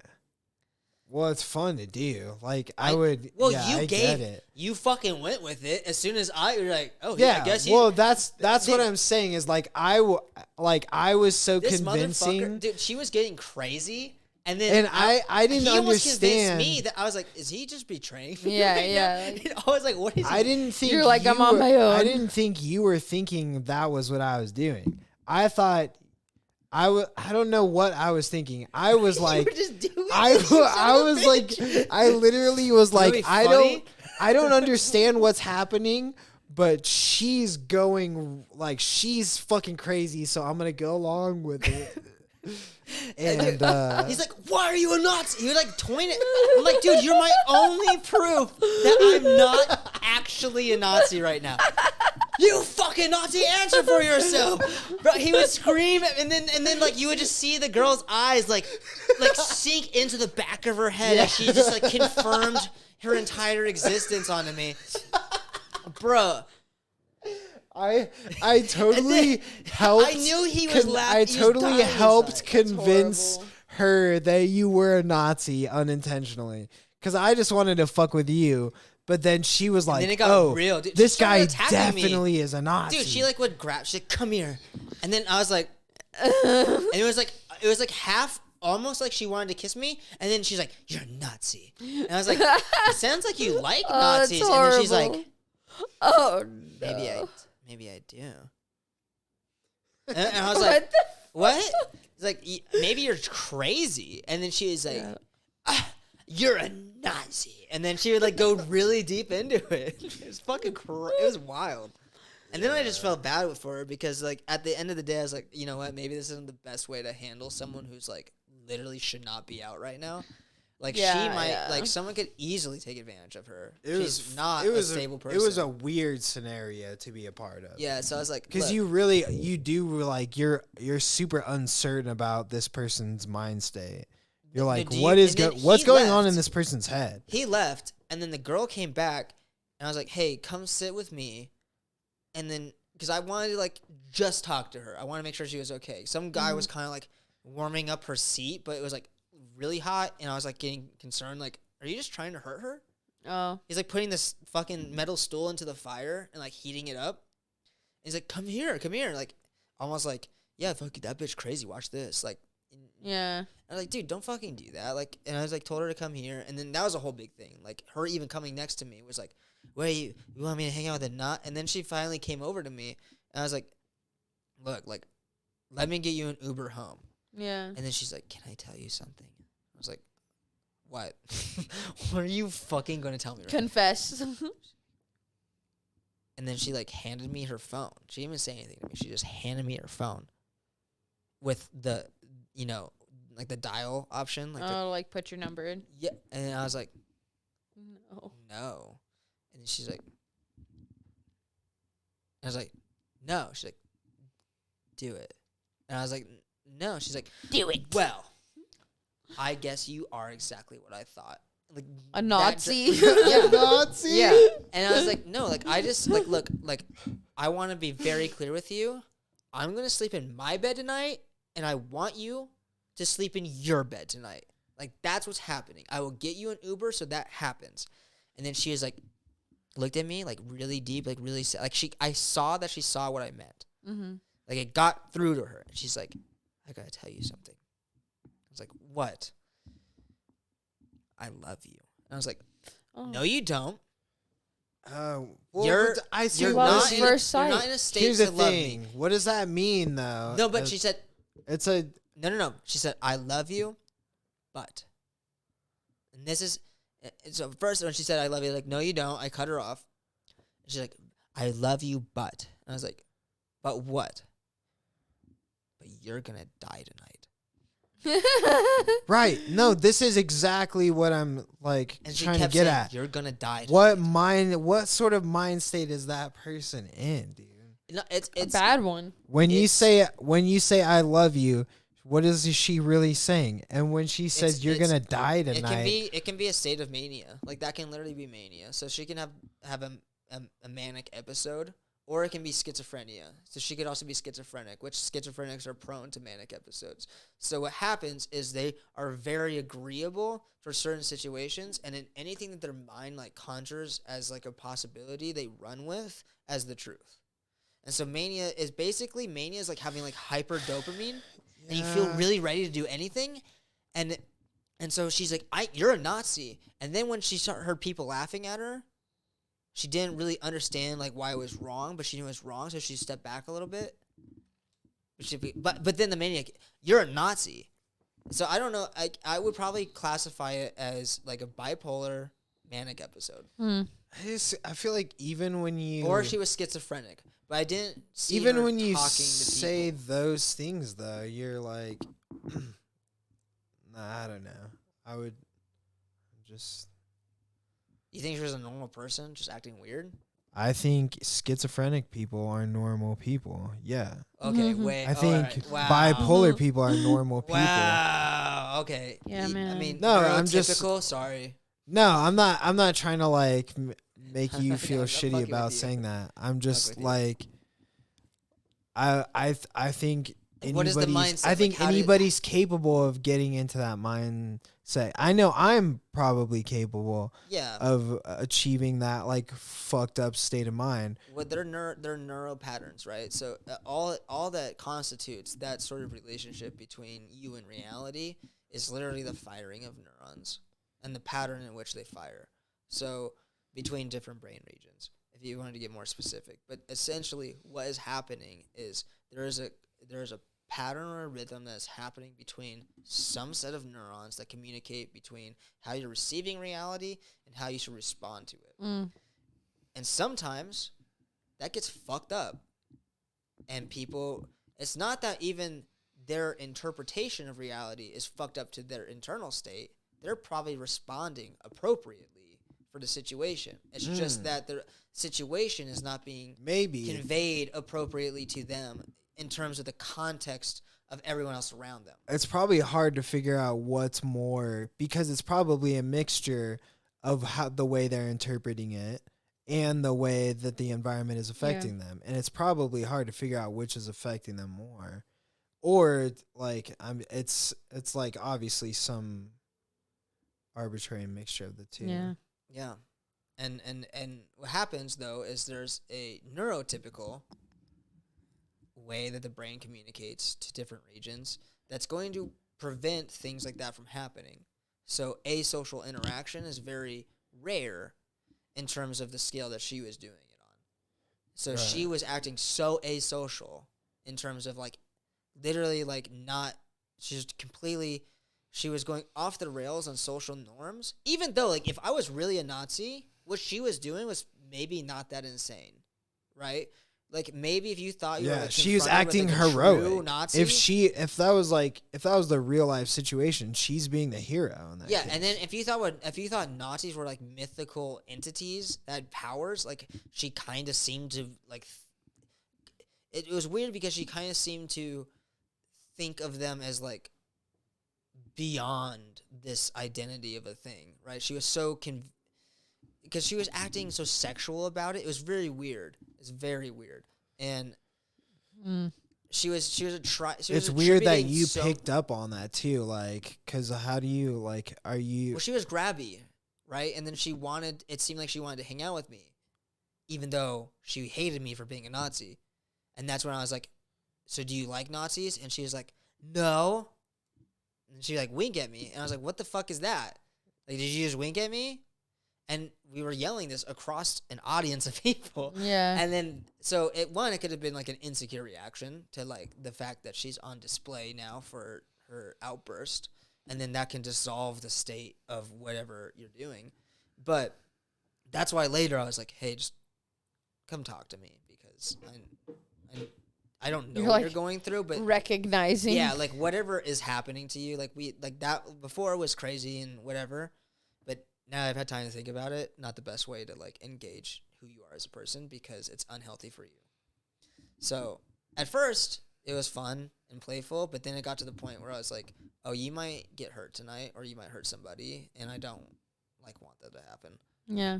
Yeah, because I didn't realize how fucking insane you were when we first met.